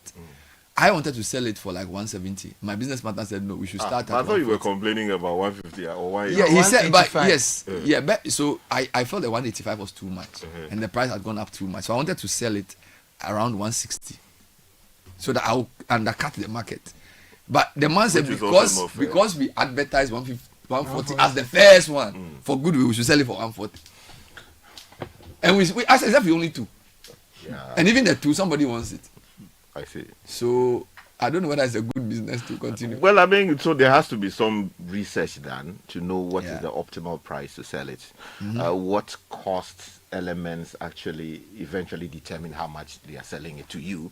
Because I think your complaint, if I heard you much earlier, was that they were not explaining the basis for the increase. We bought a thing for 150, and then the first week in April, the weekend of Salah, we went, they said it was 180. We thought it was because of the thing. Arbitrary. Last 2 weeks it was 185, and they dress it in front of you. Nice chicken. So this guy Is offered it the me- same weight? That's a good question. I think I'm missing the weight point, which is why I need a business plan. You see, I'm not a good business guy. Okay. So I've asked university students, and I'm going to actually put it out, to send me a 5-page business plan for this, so I can ask the right questions, and then decide how to make money from this business. Okay. Because sometimes when you do As something, in your business. no, me and Samens, we want to do it to see if it will work, so we can have more policy insight into our programming. It's very important. So actually, I'll tell you something. My friend Andrea, he could give me the criteria for the business plan. Okay. So he basically said, he actually did it in one day. He says, buying cheap, selling smart, a business proposal for agri-produce resale in Accra. No value addition.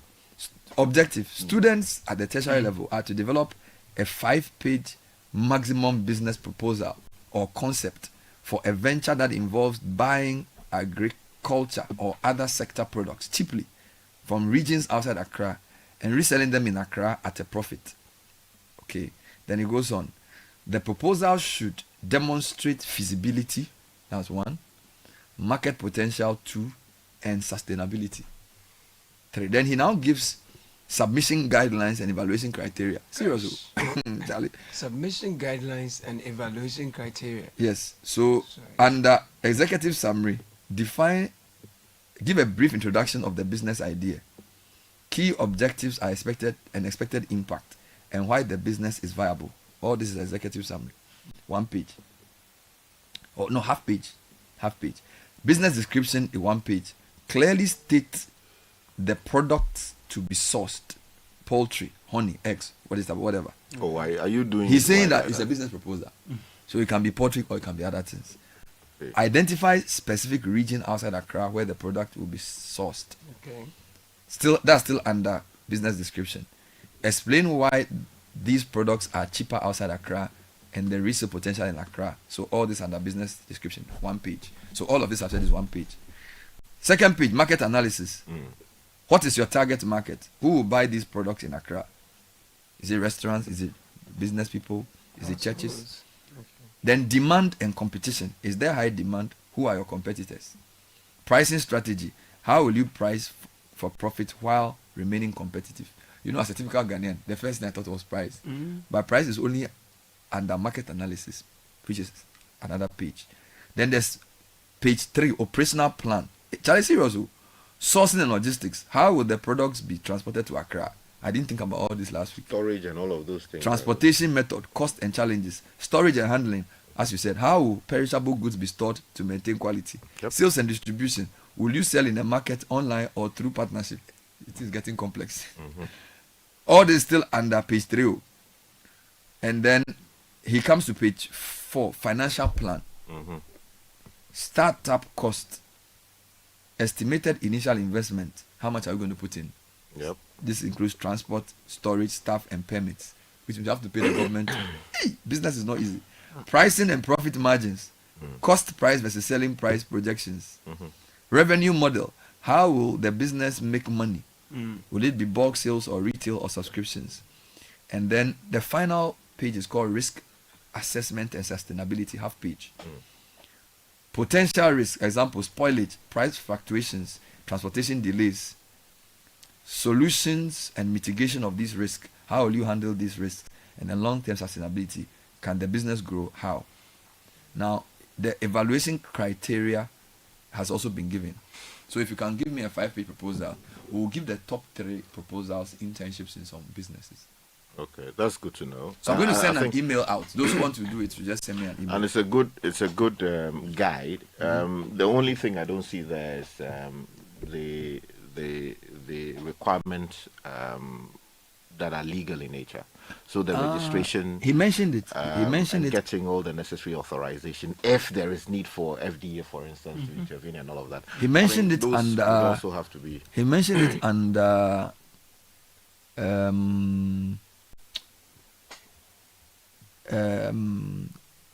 regulation. There was something called regulation. Okay. I forget where it was. Yeah, so it was on one of the points. Part of it. Regulation is a key area. And then maybe they should suggest a name for the business, or they should put forward a name. And then also the funding bit. Are you crowdsourcing? That's on a financial plan. Financial plan. Are you taking a loan? Are you getting people like Akoto who can support businesses like that? You approaching them, or family people are supporting and all of that. So people should be able to bring all of these things together. Once it's a viable plan, I'm sure you would want to.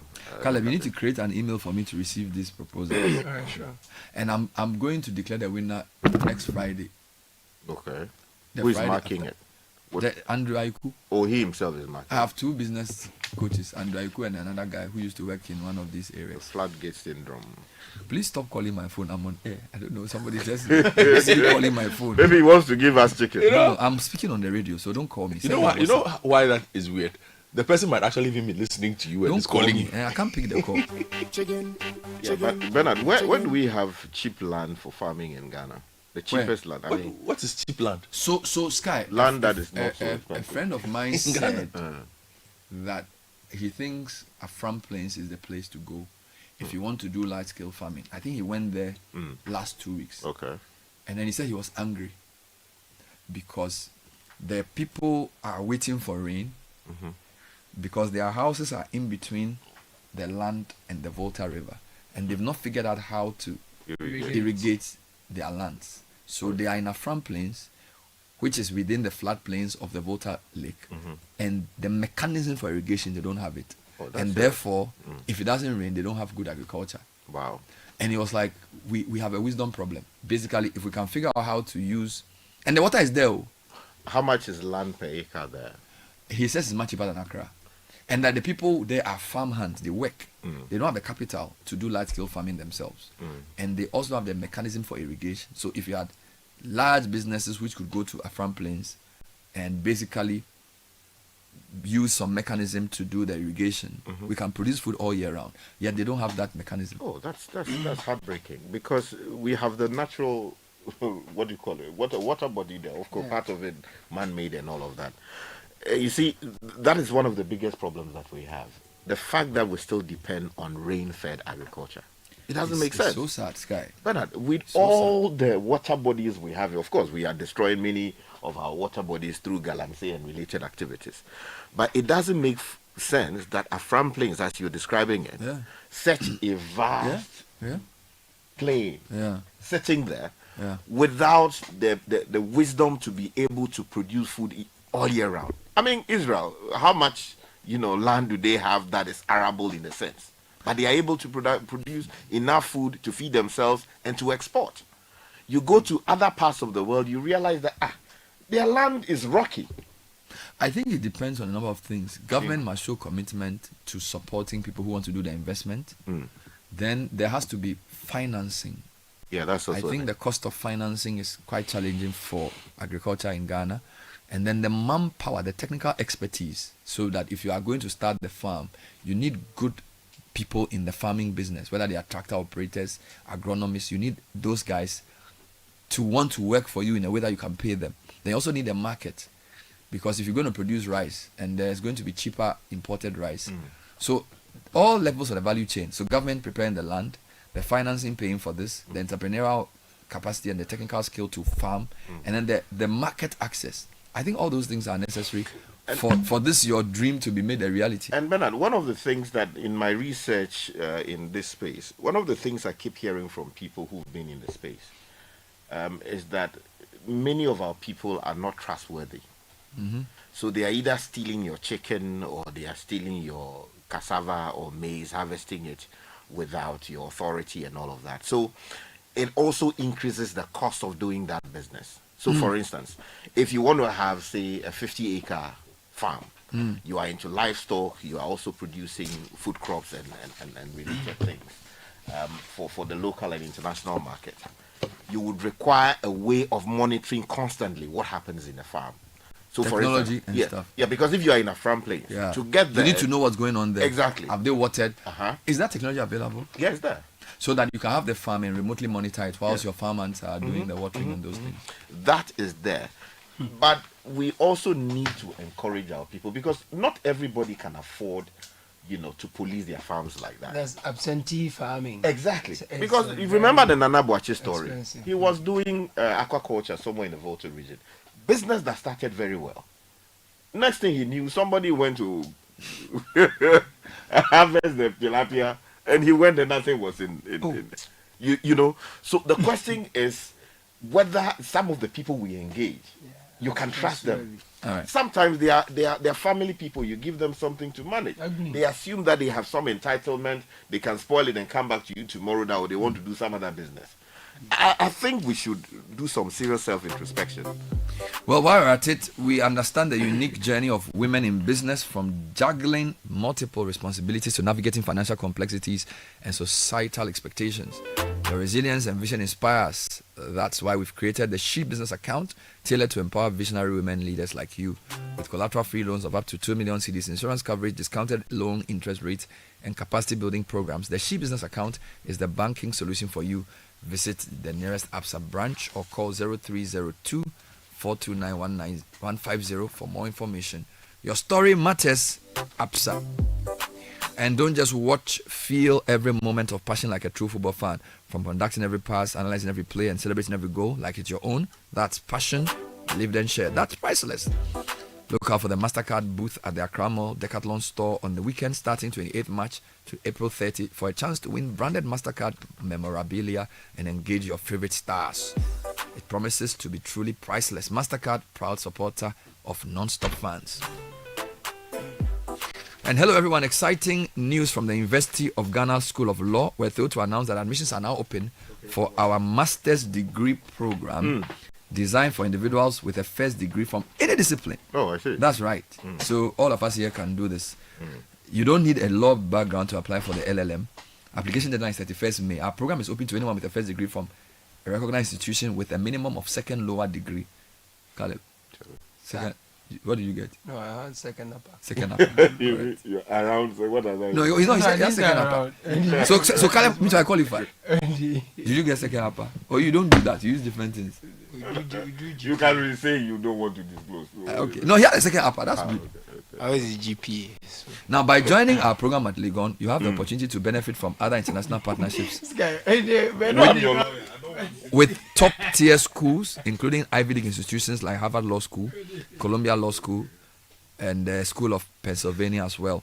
For more information for this University of Ghana School of Law LLM program, you can call Naomi. So write Naomi's number 053 133 0203.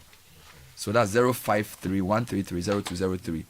You can also call Veru on 053 128 2413. The number again is 053 128 2413. You can also WhatsApp 055 137 1319. So whichever way, don't miss this opportunity to take your education to the next level. Join us at the University of Ghana School of Law for world-class legal education experience. Let me give you the number for the WhatsApp again, 055 137 1319. Just WhatsApp and say you want to do law LLM. And please call during work hours and limit or confine yourself. Terms and conditions apply. Confine yourself to only inquiries regarding, because you are hearing Veru and all kinds of things. I know people do that a lot. Some of our people complain. Oh, your voice is very nice. So What has your voice nice got to do with it? Please. No, he just wants to be, he wants to be nice. But has Vero complained? Application. Or Naomi for that matter. There is room for application to be made. So please, when you text, say you want to talk to Vero or Naomi. Yes, and I want to make enquiries regarding the law school admission. And confine yourself to that. Why are you adding to the announcement? Well, I'm just... You are speaking from experience. If you're building big, Vaneado is ready to build with you. From high-end apartments to office blocks, hotels to private homes, Vaneado is the trusted name for premium finishes at project-friendly prices. We supply luxury bathrooms, kitchens, and tiles that combine international quality with unbeatable value. Perfect for architects, contractors, developers, and interior designers. And the best part, Vaneado offers bulk deals, special project pricing, and tailored packages to suit every scale. We don't just supply, we partner you to deliver excellence. Now call Vaneado on 055 000 0031 or 024 438 0293. We are on the Ring Road opposite Laboni Junction. Vaneado, powering bold projects. The number again, 0244 380 293. Tech and social media trends is next. Sponsored by First Bank Ghana and Telecel, sending money to Nigeria, Gambia, Liberia, Sierra Leone, Guinea, Kenya, Djibouti, Zambia, and Zimbabwe has never been this easy, convenient, and exciting. Through PAPS, you're able to send and receive money for business and personal purposes to any of these destinations. All you need to do is to visit any of our branches across the country with your cash, and your money is sent in no time. To receive money, you will need an account with us. Call 0596 921 921 to find out more. First Bank, you first. And if you're looking for the best value data and voice offers that are tailored to your unique needs, Telecel understands everyone has their own preference. That's why we have the unbeatable Made For Me bundles made just for you. The Made For Me bundles are affordable, customized data and voice packages personalized for you. Simply dial *530# or download the Telecel Play app to subscribe to your special Made For Me bundle. Telecel, connecting energies. Susu Graham is here to tell us what's trending after a very interesting weekend of sporting activities. Susu, welcome. Good morning. Good morning. So, good morning, bro. Good morning. So, Ipswich and Chelsea are trending first. They are the first ones, you know. Sure, let me check. It's true. It's true. You know, Ghana is full of Chelsea fans. So, when Chelsea sneezes, the nation coughs. So, Ipswich and Chelsea are trending. Maresca is trending. I think a lot of Chelsea fans are getting fed up with his ways because why would I would never lie on it. I would never. Because he likes taking a dig at us. Oh no, never that. Actually, I'm very neutral on keep Premier quiet League. and let the guy do his work. So Chelsea and Ipswich are trending. Maresca is trending. Like I said, the Chelsea fans are fed up with his ways. Charlie? Newcastle and Manchester United are also trending, but it's a lot of They change the keeper, same result. Yeah, But exactly. somebody who is a team that is on his way to relegation, how do you play 2-2 draw with you know? Well, they beat you in the first game, so maybe they have So your that's number. progress. They have it's progress. They have your number. So Dallo is trending, Lindelof is trending, Bayinde is trending. So yeah, they are not. The Manchester United fans are not happy with their players. Now a little bit of 4-1, right? Yes, 4-1. 4-1. Yeah. Now a little bit of basketball. So yesterday was the last day of the regular season, and as for those who know basketball, the playoffs are seeded, so there's no draw. Basically, one plays number 8, Last, yes. 2 plays number 7, 3 and then plays, so 3 plays 6, and 4 plays 5. Super. And going into the last day of the regular season, the Western Conference from places 4 to 7 was very tight. So and they had the teams in 4 and 5 playing against each other, and the team in 6 and I believe basically it was very tight, knowing that so if the teams in 4 and 5 lost, it means that the team in 6 could go above them. So it created a very strange atmosphere. So we saw a very intense game between the LA Clippers and the Golden State Warriors. So some of their players are trending. So James Harden is trending, Kawhi Leonard is trending, Draymond Green is trending, and unfortunately for the Golden State Warriors, they lost. Before going into the game, they were the 5th seed, but now they've dropped to the 7th seed, which means they'll have to play in the play-in tournament, which means if things don't go their way, they might miss the playoffs altogether. It won't be the end of the world. Well, should try better next time. Well, you have to remember, it kind of will be because their star player is a bit old. He's about 35, 36, Steph Curry. So, but why isn't Mohamed Salah trending? He signed a 2-year bumper deal with Liverpool. But that turned down $500 million from Saudi Arabia. But that was to get 40 million. But I believe that was on Friday, wasn't it? You should trend throughout the weekend. No, we moved on. So to some local stuff, let me say some local Ghanaian related stuff. Boku is trending. Yeah. So yes, the unfortunate murder of the 2 policemen in Binduri is being linked to the Boku conflict, and people are wondering when the carnage will end. So again, it's unfortunate, but once something happens in that part of Ghana, it will always trend because people seem very concerned with what's happening. And as you say that, I just got a message from a police officer who is basically saying that if the IGP will not withdraw us, then we have no option but to resign from the division. Are you confirming that this is a police officer? Yeah, that's right. So how can our men be killed and all they say is robbery attack? It goes on. This is in relation to the Boku situation. So it means the situation is getting out of hand. Yeah. And we want to see some serious executive action to deal with the problem.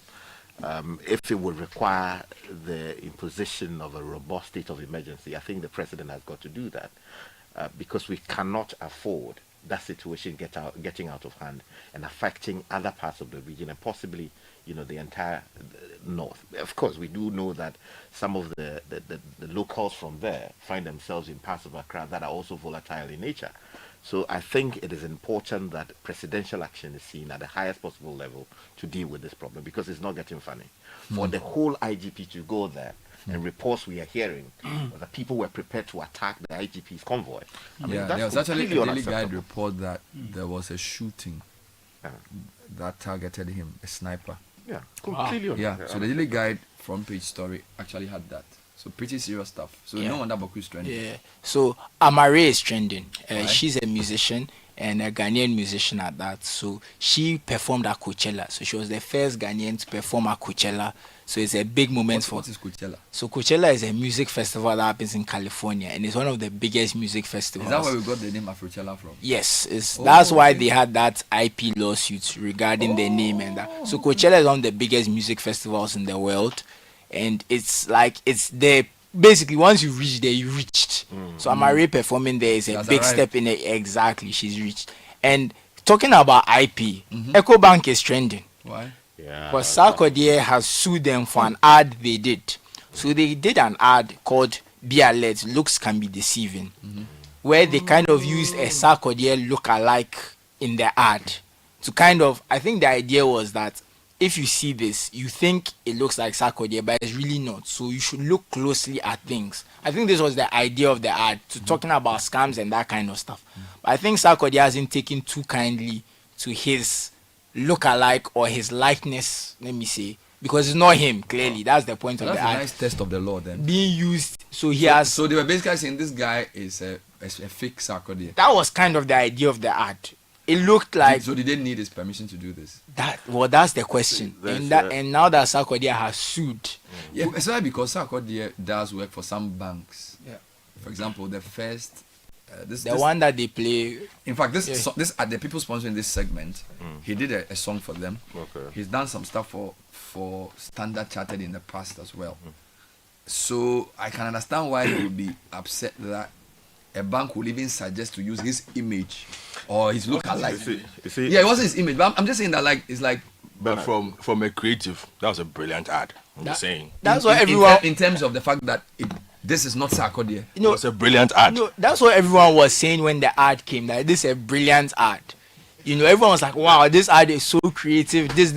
I mean, it's a nice case, right? Because the guy, they can say we didn't use your image, but he's also saying once you are saying this is a fake Sarkodie, it's me you are using, or at least you are insinuating that it's an original me. Yes, you are featuring me in your advert without my consent. You see, so that's an interesting case. Common law position is settled in what is known as the principle called moron in a hurry. Moron in a hurry? Yes, so the question is whether a moron in a hurry should blame anybody for mistaking someone he sees on the streets, passing himself off as you what do you call it? Susu. And then making transactions with you on the basis of that. If you can see CITI and assume that a CITY The question is whether the cost should, compensate you for making that mistake. Would a reasonable person looking closely at what he's seeing come to the conclusion that, there's a distinction between this and that? So, another angle could be that, do your image rights also extend to your lookalikes? No, that's why I'm saying that will create a problem, because there's a whole lookalike industry we have in Ghana, and I'm sure you've seen them on social media. So what happens to them? So what happens to them? Yeah, but you see, the advert couldn't have been successful if it didn't play on people's knowledge of who Sarkodie is. No, then if that is the case, by now Donald Trump will be taking a lot of royalties. I'm not dealing with the facts of the case. I haven't seen the ad myself. I've not seen the lawsuit myself. The advert mentioned his name, for example. Yeah, I don't know. It just says looks can be deceiving, but you see, looking at the person in the ad, it's clear who the person is trying to impersonate. But that's the thing. So let's let the court do their work. Don't worry, the matter is in court. So we are just explaining different angles to it. Yeah. I am saying that I can understand why Sarkodie will feel. I'll send you a picture of the ad. Because he will say that because you are using the fact that people know me to push your message without my consent. Would a reasonable person, a reasonably competent person, come to the conclusion that the person in the ad is this person? That's actually what the ad did. That's what the ad is used. That's the ad's main message. What the question you're asking is, and I'm saying that we can understand both sides. So let the court just decide. No, I understand. I'm not dealing with the facts of the case. I'm not making a judgment. I think to answer your question, I think that's. Don't answer any question. No, I'm just saying that. I'm just saying based on the question he's asking. Yeah. If you look at the person and you are not someone who knows Sarkodie too well, and you see him once or twice, you'll be like, okay, yes, this is him. But if you are someone who is like very into entertainment, you watch him and you definitely know it's not him. I think that's what I can say. Guys, let's not even go there. There are other issues too. It could also be possible that there are some background issues we don't know. So it would be nice to wait to see what the case is. What is it suing them specifically? What are the words they use? What is the statement of case? And then what is the bank's defense? But I think we should keep an eye on the case because a very interesting public policy case. So let's do tech news. Yes. So shares in Asian tech stocks have bounced back because Donald Trump announced an exemption on electronics coming from China. So when the tariffs were announced, people were very scared. But then there was an electronic exemption for certain goods, which he said is temporary, of course. But once the exceptions were added, tech stocks have bounced back because a lot of manufacturers in China were afraid that they would not be able to get their goods into the US without bypassing the tariff. But in this case, Trump has helped them out, so tech stocks have bounced back. So things are looking good for the tech markets right now. But if the exemption was to be dropped, it could be a problem. Wonderful. Thank you very much, Susu Graham. 8:15 TG Breakfast Show.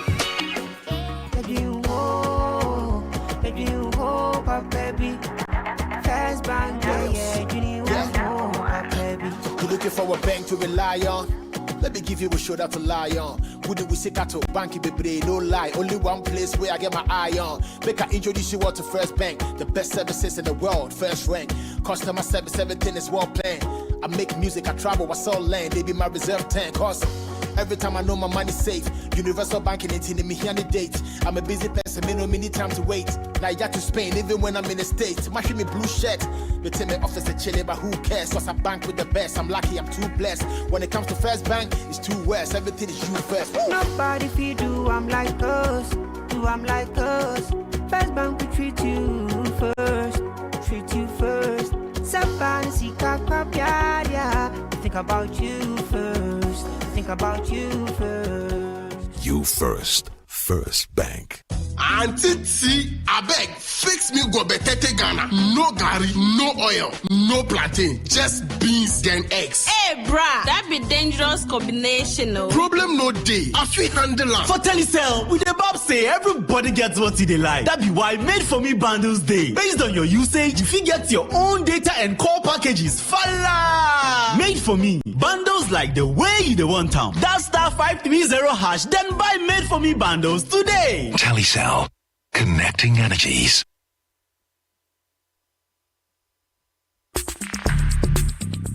Join the conversation on the City Breakfast Show on Facebook at facebook.com/City97.3, Twitter at twitter.com/City973, and Instagram at instagram.com/City973 with the hashtag CityCBS.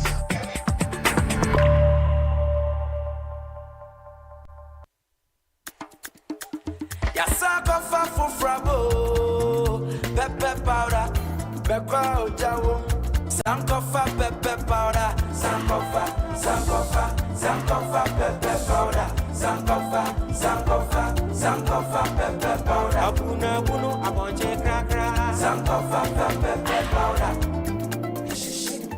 sankofa pepper powder. Jawo. Omni Basic Bank is for all. We've got what you need. Business and family, whatever you need, you can count and call on us. Omni Basic Bank. Omni Basic Bank is for all. We are not just another bank. Whatever you need, you can count and call on us. Only the sick band.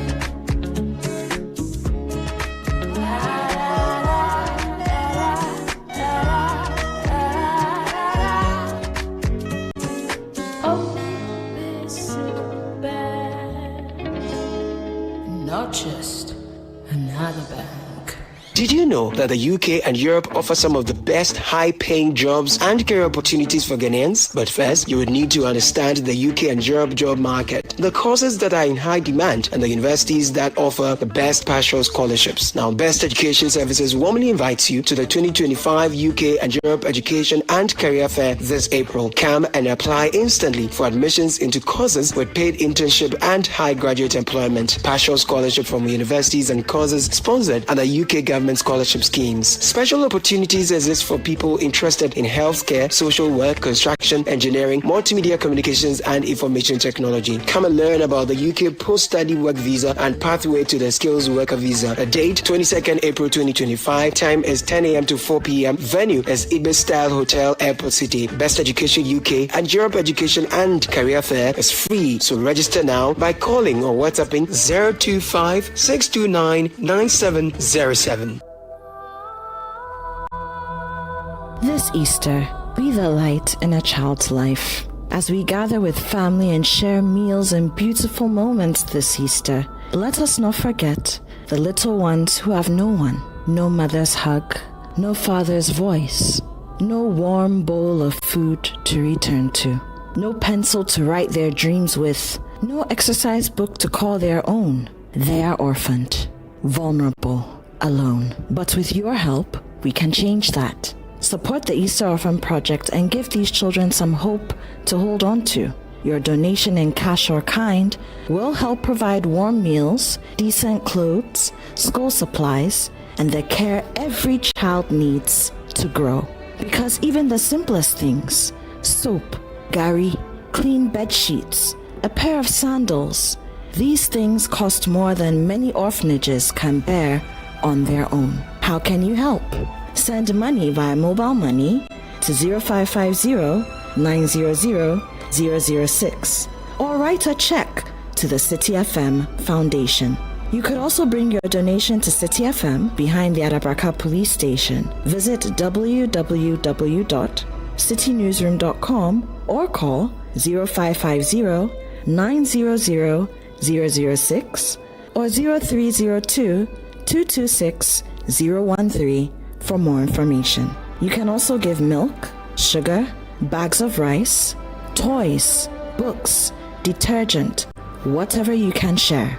Get together with your friends, involve your church, spread the word, because every child deserves more than survival. They deserve love, dignity, and a fighting chance at life. This Easter, let your kindness light up a child's life. Will you be that light? The Easter Orphan Project is powered by 97.3 Citi FM, with support from Channel 1 TV.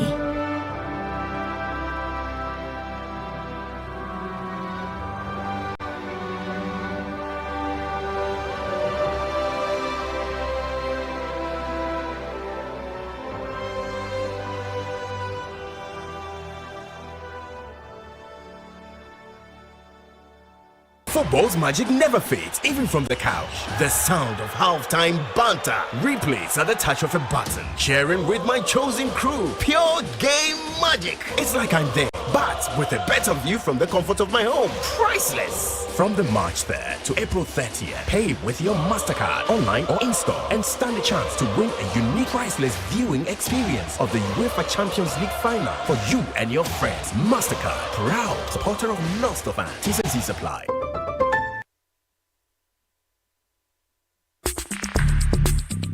Join the conversation on the City Breakfast Show on Facebook at facebook.com/City97.3, Twitter at twitter.com/City973, and Instagram at instagram.com/City973 with the hashtag CityCBS. The City Breakfast Show. Rise above the noise.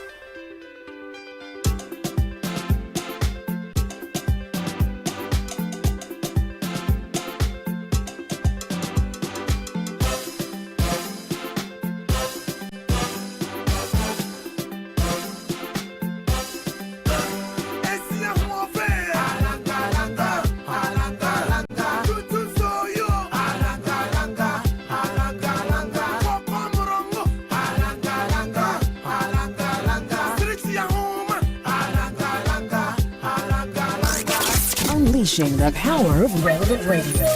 This is City 97.3.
Minutes past 8.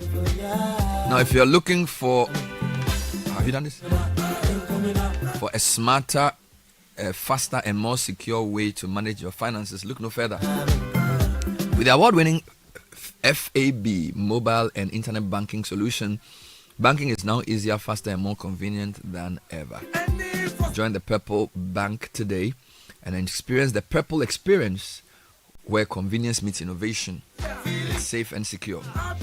First Atlantic Bank, 2 times Digital Bank of the Year in a row. First Atlantic Bank, professionally different.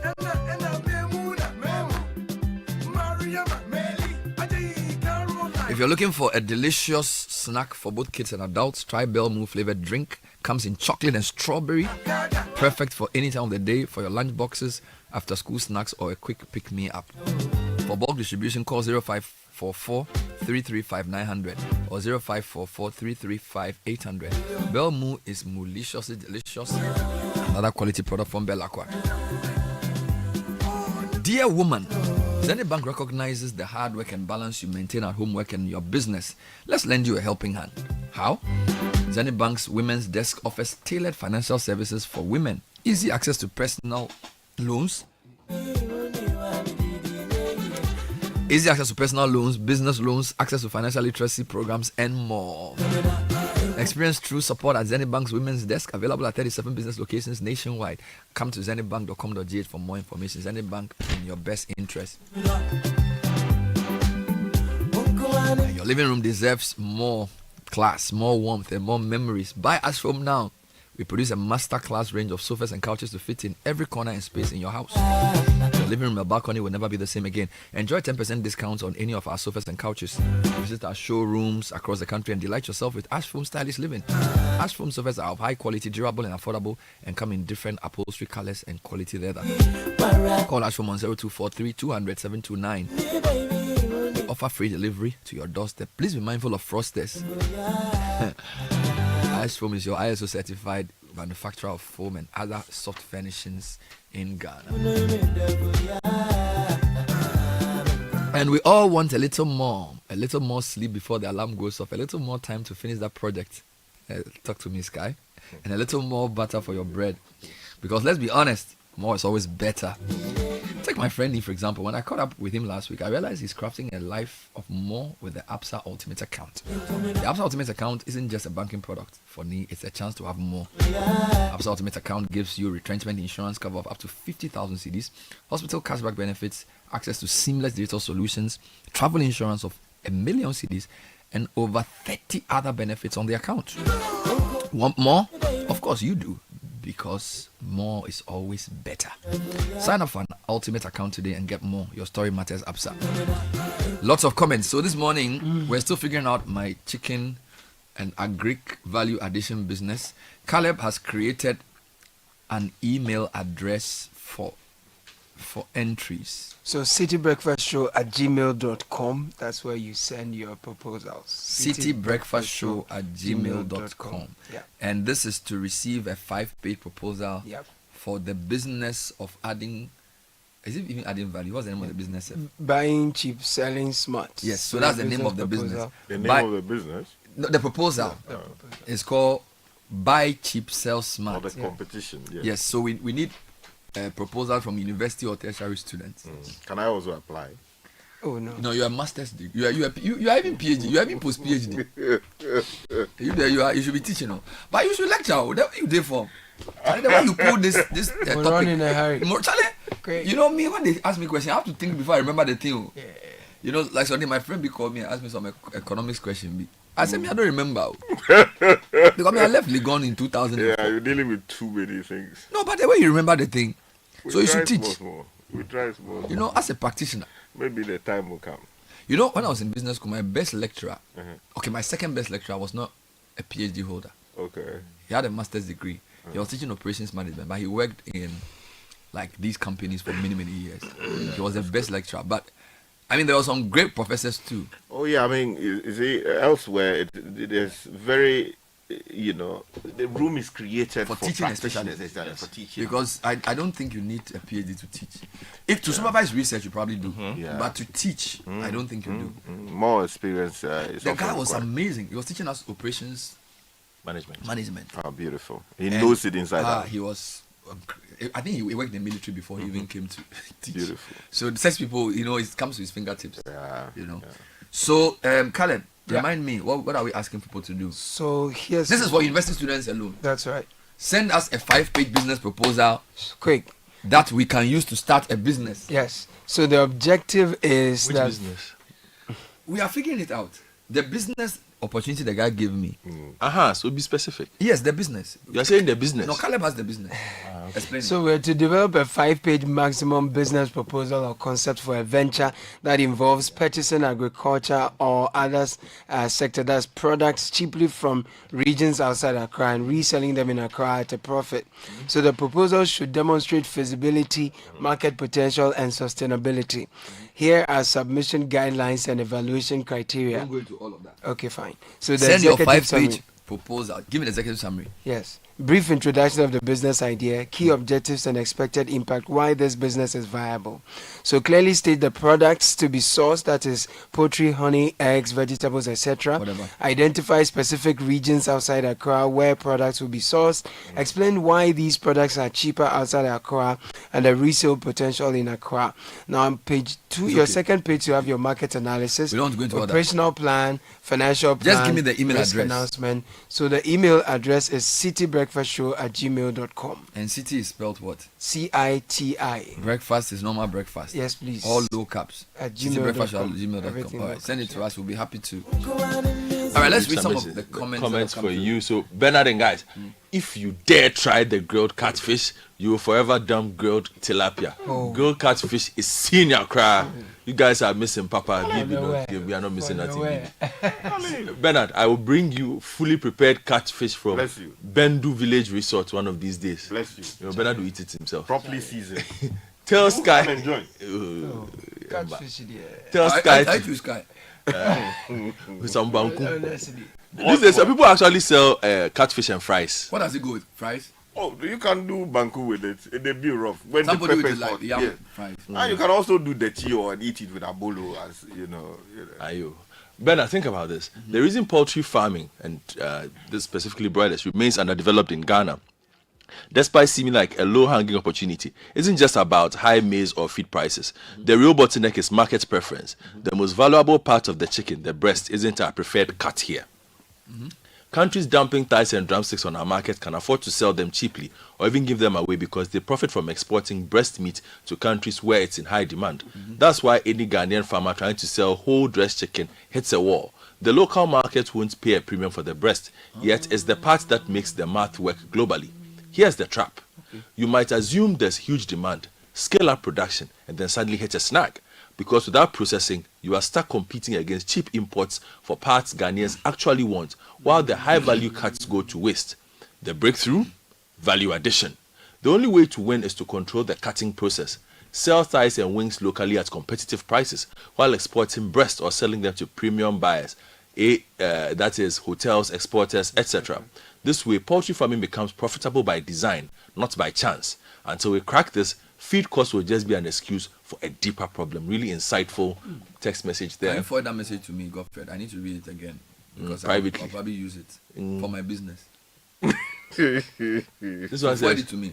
Who sent it, by the way? Didn't add a name. It's a very good message. Yes. And somebody who has experience. That the key is the dumping of the parts that Ghanaians value, which is the thighs and others. Whereas the breast is sold to other countries. Is it that we value it or because we don't have any option? We've been trained to eat cheap imported chicken thighs. Issue, yes. So, but the market, that's a market issue. Yeah, it is.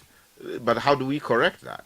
Through what he calls innovation. Because me, I won't go and buy chicken thighs and what do you call it? But do you, as a matter of regular practice, go to the shop and say, I want chicken breast? You just say you want chicken. You eat what they put in front of you. Yeah. What the point is that usually the chicken thighs are cheaper. Yes. And they have flooded the market. Yes. So if you go and grow full chicken, nobody's ready to pay a premium for the chicken. So even, for instance, I think what they call even the chicken back is even cheaper as well. Yeah. It's a very serious point. So the point he makes, so it looks like indeed the breast is the high value. Yeah, because the meat is there. It's there. But here we don't really think about that. About those, we want the drumstick. Because Ghanaians like cheap things. None. Because they were complaining last week about high prices. Yeah. Because even with, for instance, if the difference between, if you entered a butchery here, most of them and you tell them you are buying a cow meat, which cuts are you getting? Because there's the sirloin, there's the rump, there is this, there is that. It tastes different. Which one? Some have more value than others. But you know,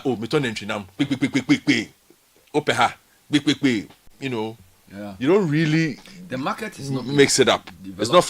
Yeah, exactly. Standardized. We'll think. But Richard must behave and stop spoiling plans. This is very you know. This is Tuguba wants to get people to do LLM. Then you are here warning people. He said we should come and do LLM with whatever first degree, and you are here saying we shouldn't call them. He said they have plans. When you call and stay on topic. Yes. That's what I'm saying. Don't go and bring a new business proposal. No. Please, there are people who call at midnight. And when we catch them, they say, oh, me, tia bonte, me, US, baby, into time difference. Oh, I see. Call during work hours and stick to the plan. I hear you. Not your voice is nice, so that's not why you are calling. Yes. People want to encroach. Yes. Bernard, catfish and a workplan is the new global delicacy. You can't go wrong. New Rommel from Saku What I want to actually, what I've missed is the lagoon tilapia. Because I have had a lot of the Volta tilapia, but the lagoon tilapia, the black one. Yeah. I need some of that. Oh yeah, I mean, I can supply you some from on friendship level. Yes, of course. I mean, me, you and I, but we are not even friends. We are brothers. Yes, so I can supply you some from either my mother's side or my father's side. The only difficulty I have for my father's side is that they have given, or it seems, the place, the concession, the lagoon, to some guy to come and produce salt there, and it's creating problems. So, let's do an investigative report. We will do that because we want to preserve our because professor, one of my professors sent me the difference between the lagoon tilapia and the lake tilapia. The tilapia from the lake is called Oreochromis. Tilapia from lagoon is called Sarotheredon. Thank you. They are different species. Okay. Which is why the but all tastes nice. No, the Sarotheredon, the B past the Oreo something. Oreochromis. Because it's Bejere Beyaro. Small boy no be big, or your short man no be big. Yeah. So it's smaller, blacker, and nicer. Yeah, very, very. You see that sometimes you see the chest a bit reddish, be like that. You did from. And black. So why aren't you into tilapia farming? But you have to first of all establish yourself first. So that's, you see, you're a typical those of us who are in the hole, we are disadvantaged. You have to come out first. You are you like food too. This may be stereotypical. Typical errors. Either you go to school or basnodo. So when they say so another person, you go, they will say we don't have and this is what they say. It's not me saying. If I'm like, they will say we don't have gold, we don't have cocoa. So either you go to school or you learn a trade. So an every person, generally, if it's not fishing, it's carpentry. If it's not carpentry, it's welding or plumbing or masonry. So they are artisanal, or agricultural. So fishing, farming. We don't really rear animals that much. Generally we do, but that one's for domestic purposes. But the typical every person, if they has 5 children, one of them has to do a trade. He's a carpenter, he's a welder, he's a plumber. Then one will go to school, become a professor. And when they go to school, they like book long, like which is cat. One is sitting next to us. So it's a very aware thing, So before you do the catfish business, he wants to do Oxford. It's a very aware thing, pals, guy. It's always because that's the only way you can get out of the. But it's also good because it helps with. If you look at the Togolese as well, they are very good artisanally, and they have. In fact, I'll tell you something. Diversion completely. I was listening to Steve Cook. Okay. This is like a year ago. CEO of Apple, when he said people in America say they will defeat China manufacturing. He says you guys are joking. He says he goes to China and he needs the products he does. You need people who are skilled in tooling. He used the word tooling.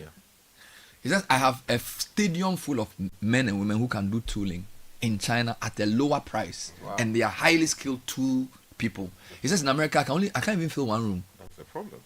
You get it? So it's not just cheap labor. He's saying that the quality of labor is better. Which takes me to the issue of a dososono. All right? So you are going to learn a trade. When the oil sector came, initially the companies had to import welders because the skill of welding at that high level of precision, we didn't have it until his people came. DTI. So even with artisanal skills, there are levels to the game, right? And if Ghana positions itself as having people who can actually be useful in the welding or plumbing at that very high level, a lot of big companies will come here. Because if you're going to make a phone or whatever, beyond using AI and all those things, you still need hands-on. That's the point. So I feel like the whole idea of moving away from technical vocational education is not helping us at all. So let's come back to a couple more messages. King Foster from Somenya says, I've been listening to your discussions on this chicken business thing. We have a farm in Somenya too. But we're into broilers. That's soft chicken. Okay. And I would like to partner you if you want to add broilers to the business. This one was spent layers. I think this one was spent layers. So spent layers are finished laying their eggs. But spent layers are good for soup. Yeah. Broilers are good for stew. Did you know that? One is hard, one is. So soft layer, a spent layer is better for soup. Light soup. The bones are also nicer. Broilers are for cutting and doing like stew, jollof, and those things. Oh, you like the bone, eh? No, me, I like the soup. No, you have to break bone, especially the cartilage in the inside. I'm even teaching my son to crack bone. So when I give you chicken, don't just eat the chicken, deal with the bone. Finish a true man will mash his bones and throw the pieces away. It's not good. It's unchristian. So when you finish, I say, I want to see the thing. Then you throw it away. It must be broken into little pieces. Eat the bone. It's not good eating it. For the way. It's to strengthen their teeth. For the way. You see, you remove gently. Remove with what? Meat. Now they've decided that when they finish the rice, then they'll take the chicken and eat it patiently. Eating it patiently. You nibble at the bone after you have finished eating. Yes, it's wrong. It's a process. You work it. Just remove the meat and break the joints. And you are at liberty to, if you are doing it, don't make noise. Do you know calcium? To suck. Do you know calcium? Do you know magnesium? Don't make noise. No, but when you crack it and then use tissue to set it aside. You can drink some for me. Let me finish this one. Says I used to be a butcher. Okay. I prepared pork and beef for Chinese. Chinese. You can use the bone as a straw to take the soup. What's going on here? I remember those days. After Christmas chicken, when you finish, you got the title. When you finish, I'll tell you a story. So, Abeku, help me. I'm on the butcher. Yes, I used to be a butcher. I prepared pork and beef for Chinese and American buyers. Okay. I made more money selling parts than selling it whole. Right. The brisket of pork or cow is very tasty. Americans love it. The pork spare ribs, fillet, and some T-bone cuts make the difference. In Ghana, we just eat and have no preference for parts. But dealing with Chinese, you waste your meat as no one wants the pieces left after cutting for them. This coming from Bright. Thank you, Bright.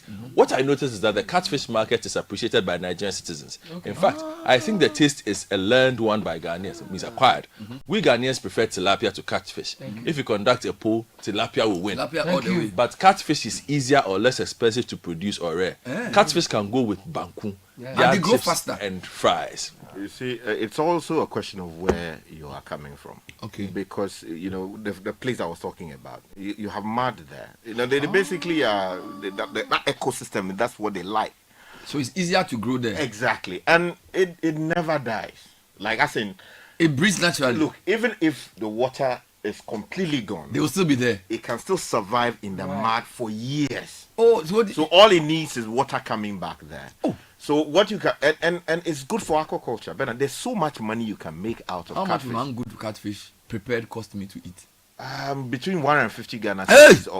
It depends on the size. The whole chicken I buy for 140. Hold on, I'm saying that it depends on the size. I'm saying that there's catfish that is, yes, it depends on the size. Of course, there are smaller ones that you can something get like on this. 50. You can get that one for around 50 or 60 CDs. Yeah, depending on what you call it, how well it's prepared and where it's coming from. Oh no, it's good. Hello, Brother Junior. Hello. A couple more. This one says the discussion of chicken is incomplete. Okay. Without the agbafichi bones. I don't know what that means. I think we just spoke about that. Yes, but the imported full chicken with the breast is still way cheaper than the homegrown ones. I'm not buying the breast thing. The thing is the cost of feed. Jimmy Jack from Dansuma. Well, so Jimmy Jack, you would have to provide a more compelling argument. Yeah, Jimmy, what I would say, maybe, do you know what I should do rather? Martin sent the original text you read, and maybe I need to put them on air one day to discuss it. Yeah. The experience of two poultry farmers. Yeah. So maybe if you are interested in Jimmy, Martin, whoever, if you're interested in providing further insights into the poultry business, to even advise me, because as I said, next week Friday I'll be reviewing the business plan. I may need two practicing poultry farmers to give me advice. Right. On what be on the panel. Yes, they should be on the panel to listen to the plan and say this is not going to work. So Martin, if you are willing to help me, please indicate so that I can call you. And then who else was saying they want the other view? Jimmy Jack. Jimmy. Okay, so Jimmy, if you're also into the poultry farm and you want to talk to me, let's go on. Okay, just two more, and then mix of catfish and Sir Joseph, aka the cat, in a work plan. Oh, don't do that. With Eva. Don't do that. Don't go there. Don't do that. Catfish and cat meat. How can you do that? How can you mix those two? Okay, it's even on scripture. It's not in the Bible. Let me do this one for you as well. Yes, Bernard, on the matter of chicken. A 10 kg imported chicken is selling for 400 Ghana cedis. And then you're saying one local dressed piece is 150. And to get 10 kg, you need about 5 pieces or about 750 Ghana cedis. That's almost twice the price of the imported one. So the imported Ghanaian poultry farmers need subsidies to survive this. This is George Can you from repeat the Spintex. mathematics again? It says, Bernard, on the matter of chicken, a 10 kg imported chicken is selling for 400 Ghana cedis. And here you're saying one local dressed piece is 150 Ghana cedis. To get 10 kg, you need about 5 pieces or 750 Ghana cedis. That's almost twice the price of the imported one. So the only way to do this beyond the subsidy is to now sell it to people who want to just eat local chicken. Yeah, but Bernard, So that's premium. We are not considering other factors. The fact is, many of the chicken products we eat in this country are sometimes beyond what should normally be their shelf life. The imported one. Yes, I mean these things sometimes killed for a year or 2 years. What you are getting locally, you have some assurance that it is about it's fresh, 24 hours old at best. You know, it's fresh. You don't have so we need to consider these ones too, because if it is old chicken kept over a year or more and you're cooking it, the smell is different, the aroma is different. You're right. I mean, a lot of chicken, when I go and buy food from a restaurant, a lot of time the chicken doesn't taste Yeah, nice. it's just some way be like that. Sometimes But the chicken that we kill, like this one that the guy brought, I got fresh. 3. It's different. Because they killed it in front of you. So it's a different feeling. All right. So Akuko tasty. Last one, Goodman says, how can we benefit from the Nkoko Nkiti program? The right people must be selected so we have value for money. Well, I'm trying to get the Minister of Agric or his reps to speak to me. Come and sit down I'm with told us. that they don't have a document yet. Hey. Because, somebody said this is not the ministry. I asked somebody, can you send me the policy document? And nobody has been sending me. You see? And I've appealed to the ministry to give me somebody to speak to on it, because I am genuinely interested in hearing what it is about. They should work fast. So Fred, find me somebody to talk to. and then they should work fast. Yeah. They should, because if the president has launched it and the document is lingering behind the president. No, it's called the Feed Ghana Project. Yes. You see, this is the problem with Ghana. Policy, program, project. Policy must be at the top. Yes. If you haven't seen the policy, what's the basis for the program? Well, for all you know, the policy is there. Maybe we don't. Maybe we just have to ask the minister. But in modern Ghana, where we've reached, policy should be subject to public discourse. You see, because public policy is actually the heart of democratic governance. I agree Public policy discourse. So put it out. Let's discuss it. Whether it's telco policy, whether it's education. Like look at education. The public view on free SHS is what is shaping what the government is doing now, because they realize that the public view on the way free SHS is going. Do you understand? And it's good, because when you bring people together, I mean, economic forum, public policy. Let the public have a discussion around how you want to go about it. So if you're going to do something as far-reaching as Akuko, which is a nice idea, at least subject it to some public education type of thing. Let people discuss the merits and the way to go about it. Well, what we heard before the campaign, before the promise was even made, was that he had gone around the country and had spoken to Ghanaians. The president or the minister? The president, then the candidate. Okay. And many people made inputs as to what. The Akuko Nkiti. Yeah, that's right. And so let somebody convert it into a policy document. And I always give this example. The automotive industry, I think that policy document is great. They call it the Ghana Automotive Industry Policy. Out of it, they made a law. Then they had the companies coming in. So it's very clear what they want to achieve. It's easy for us to follow it and say, hey, this thing you are doing, it doesn't go with your policy. That's the only way to get people to support something. So I really want to encourage them to put out the policy on this Grow Ghana thing. Yeah. All right, now, Yeridua. apart from, is that a name? Yes, Yeridua. Yeridua. No, but why are they calling Yeridua? Yeridua means we are planting. Oh? Are you sure that's the name? Well, we'll figure it out. That's why we need the policy, isn't it? Charlie, Minister of Agriculture, do something. We need to know. Okay, are you on? Are you still on? Okay, let me read this one for you. Hello, Bernard. This is Ebenezer Segu. I have a catfish farm at home with over 3,000 fishes. Whoa! Hey, how big is your house? It is very.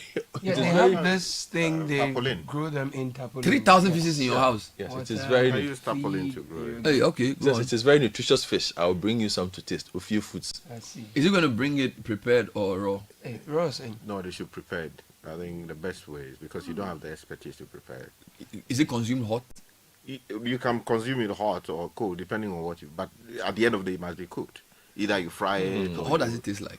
Oh, it's you see the point is that it goes easily off the bones. Yeah, you know, it's a very friendly if you do it properly, season it properly. I mean, do it properly. Like no, you see, you need to the citrus plant. You know, you can harvest the leaves. You know, it gives it a different vibe. I get it when you put citrus on it. So you should do it properly. Yes, please. You know, yes, please. People these days. In the meantime, go for it. Somebody is saying what? Let me do something. Hurry up. Okay, so let me just wrap this up then. Hello, Bernard. I agree that catfish is an acquired taste. However, I hated it until I tasted it in light soup. I just surrendered. Okay. I beg, this catfish business, go to Donogbo in Way for fresh catfish soup and akple. Is it Donogbo or Donogbo? Donogbo. Donogbo. In Way? Yeah. Where is near Keta? Most likely Donogbo, he wants to say. Yeah, in Way for fresh catfish soup and akbele. Catfish is a delicacy that is acquired, and Bernard and Caleb should learn the taste to appreciate as ever men. Yes. Catfish has healthy cholesterol too. I love it. Delali tagbo. Oh, bless you. Delali. You know ways where we have that. The Kapi man is not interested. I've been to Way. I've been to Way. So we need to go there because once they prepared well. But I don't know this Donogbo place. I have not heard the name. Early Beach Resort is away. Oh no, that's at Tegbi. Tegbi. It's actually next to Way, right? It's the same. All right, now just to remind you that this Easter we are doing the Easter Orphan Project. We're helping a number of orphanages, and this time we're also adding drug rehabilitation centers to the orphanages. And basically, we just need to send us money so we can support these orphanages and drug rehab centers. So be either money or products. Now the products we need: toys, books, rice, sugar, milk. These are the items we want to give to the orphanages and the drug rehab centers. Books, detergents as well, toys, rice, which are bags of rice, bags of sugar, bags of milk, or send money to our Momo number 0550 900 006. So let me just announce it again. Citi Foundation, bringing smiles to orphanages across the country and also to drug rehab centers. We have added that to the Easter Orphan Project. Our Momo number is MTN 0550 900 006, and you can send us milk, sugar, bags of rice, toys, books, detergents, and whatever you have to share. David said that he ate one of the things we're talking about, and he ate what? The catfish. The catfish. And you know, at the food festival. Oh, okay. And I was there catfish at the festival. Yeah, of course. I mean, you know, for the first time I couldn't go around all the stands. You know, every year we do the stands. People kept intercepting us. I couldn't. I couldn't. It was just too many people. Yeah. But we are doing something in June. I have to tell you. Tell me. So we are going to. It's like a fresh farm market. So we decided that based on the business idea, and also this is something we actually planned, that we are going to bring farmers who produce certain items together to sell at wholesale price to people in Accra. Okay. So whether it's poultry farm, rice, maize, no cooked food. So everything must be fresh produced from the farm and brought to a place. And we are going to have people come and buy in bulk at a cheap price. We are doing that in the month of June. Okay. So if you're a farmer because don't forget about the problem farmers is access to market. A lot of them are forced to sell at ridiculously low prices to middlemen, and then they make the cut. So we are taking out the middleman in June. So that's in 3 months, right? Yes. So I can start my Boku farm now. It doesn't work like that. You need a track record of production so we can know that your quality is good. No, it's a question of whether you can deliver. Yeah, so why are you trying to? No. So you can bring fresh okra. Why not? But you are not getting land at home. Talk me just that you give you land. I'm told that land at Afram Plains 100 cedis per acre. Oh, Charlie, then we have for lease for farming. Yeah. Oh, then I think we have to. So this, I stand to be corrected. This person said. This person said they are doing for lease. Let me read the message in full. Bernard, our farm plain lands is 100 Ghana cedis an acre. We just started a farming project there. Tell Sky. We are doing watermelon. Charlie, put him in touch with me. 100 cedis an acre. Charlie, that is. But you can't go to. You see, then somebody else sends a message to tell you that the bane of agriculture is absentee farming. Oh, Charlie. That if you come, they don't do it. You waste your money. In fact, somebody says I should tell you that he likes you a lot. That if you want to farm, Go there. Don't do it in Accra. They will cheat you. They'll chop your money. I'll use AI to monitor. No, the guys I should tell you. Oh yeah, but you submit the details to me. You use AI? Yes. The grill thing we can't even sit up. Akolozo says that catfish infanti stew with Gary Photo. Oh, okay. Sounds like something I'd like to try. In fact, honestly, because of what you are catfish, doing, you know what to do. You're entering your kitchen in your apron. I know what to do. But I wanted to read a few messages for you. Yeah, please do. Which came after that. I have business in Boku. On my phone for you guys on the show this morning.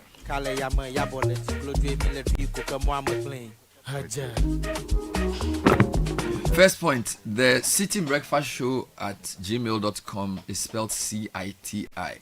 For the investors who want to send a proposal for the business. And we're also looking for a nice name for the business. What name did you give me?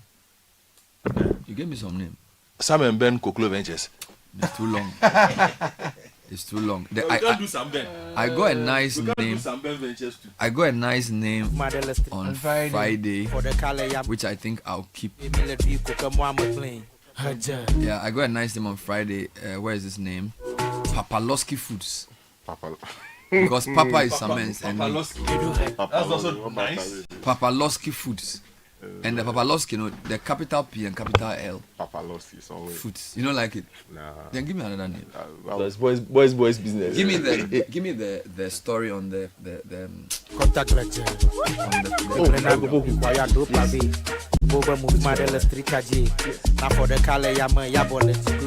All right, so we have been talking about farming over the Friday, all into Saturday and over the weekend, and it's funny. I didn't know that they were actually launching. So I knew, but it wasn't top of mind for me. Yeah. But this morning I've seen a lot of the stories around the project.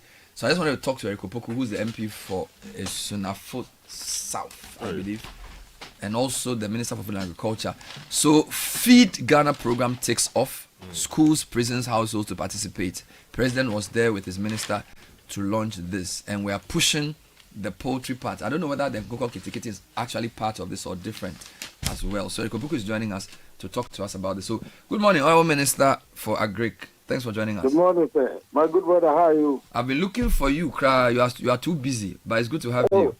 I'm always on the field working, you know. It's very important. So this Feed Ghana program that you and the president launched over the weekend, is it the same as in Kukon Kitinkiti or is it different? You know, Feed Ghana is the umbrella project, and Kokon Kitinkiti is one of the initiatives under the Feed Ghana. Because the Feed Ghana program seeks to drive Ghana towards food sufficiency. And then also, apart from feeding the people, we also want to feed our industries. So Feed Ghana means feed the people of Ghana and also feed the industries in Ghana. Then when you come to the specific project, under the Feed Ghana program, you have the Poultry Farm to the Table program. The Poultry Farm to the Table program. And under that program, you have the Nkokon Kitinkiti as a program. You understand? Wonderful. So what policy is driving this? Because you've mentioned program and you've mentioned project. And the way it flows is that there's a policy, there's a program, and there's a project. What policy are we working with, and is it available for us to see? What we are looking at now is what we call Agriculture for Economic Transformation Agenda. Agriculture for Economic Transformation Agenda. That is the broad agenda that the president has launched. Then to be able to actualize this agenda, we have crafted various strategies. And the umbrella of all the strategies, the mother of all the strategies, is what we call the Feed Ghana program. So under the Feed Ghana program, we are doing what we call targeting in agricultural production. So we are targeting vegetables, and therefore we have what we call vegetable development project as one. Then we are targeting some grains. So we have grains development project. And then we are targeting poultry production. And that's why we have the Poultry Farm to the Table program. And under all these projects, we have various interventions. And one of the interventions is the Nkokon Kitenkete that you mentioned. So if we want to zero in on the poultry subsector, then I'll give you all the programs or the initiatives that we have under the poultry farm to the table project. So let's take it one by one. Let's start with the vegetable development program. What are the vegetables you are targeting, and how does it work? Is it subsidies? Is it money? Is it seeds? How do you support? What do you do in the vegetables program? Yes, under the vegetable development project called Irrigation, we are targeting the production of tomatoes, the production of pepper, and the production of onion. The reason for focusing on these three projects is simple. We have been importing a lot of tomatoes from Burkina Faso. In fact, we are told from the records that every year we spend $400 million on the importation of tomatoes from Burkina Faso to Ghana. If Burkina Faso is able to produce the tomatoes, why is it that we cannot do it here in Ghana? We also import onion from Niger, which is estimated around $24 million annually.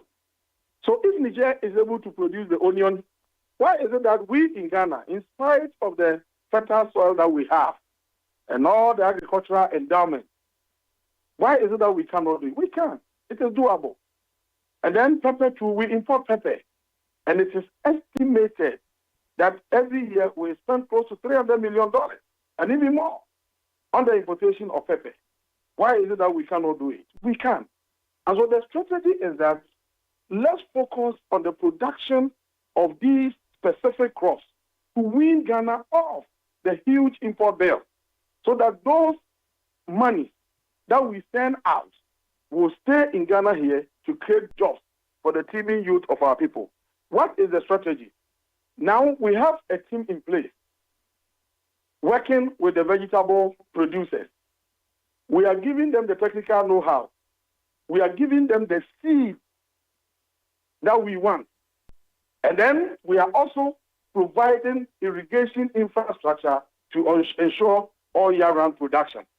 Then apart from that, the most critical point in the whole production process is that people go into production in anticipation of demand.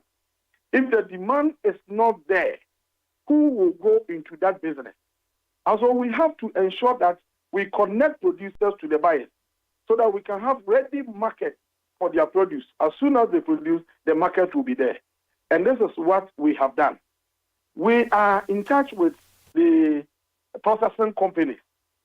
Some of them, they are coming up now. In fact, Saturday when we went to Techimai, there is a new company that is now installing the equipment and everything. They are going into the processing of tomato, the processing of onion and pepper.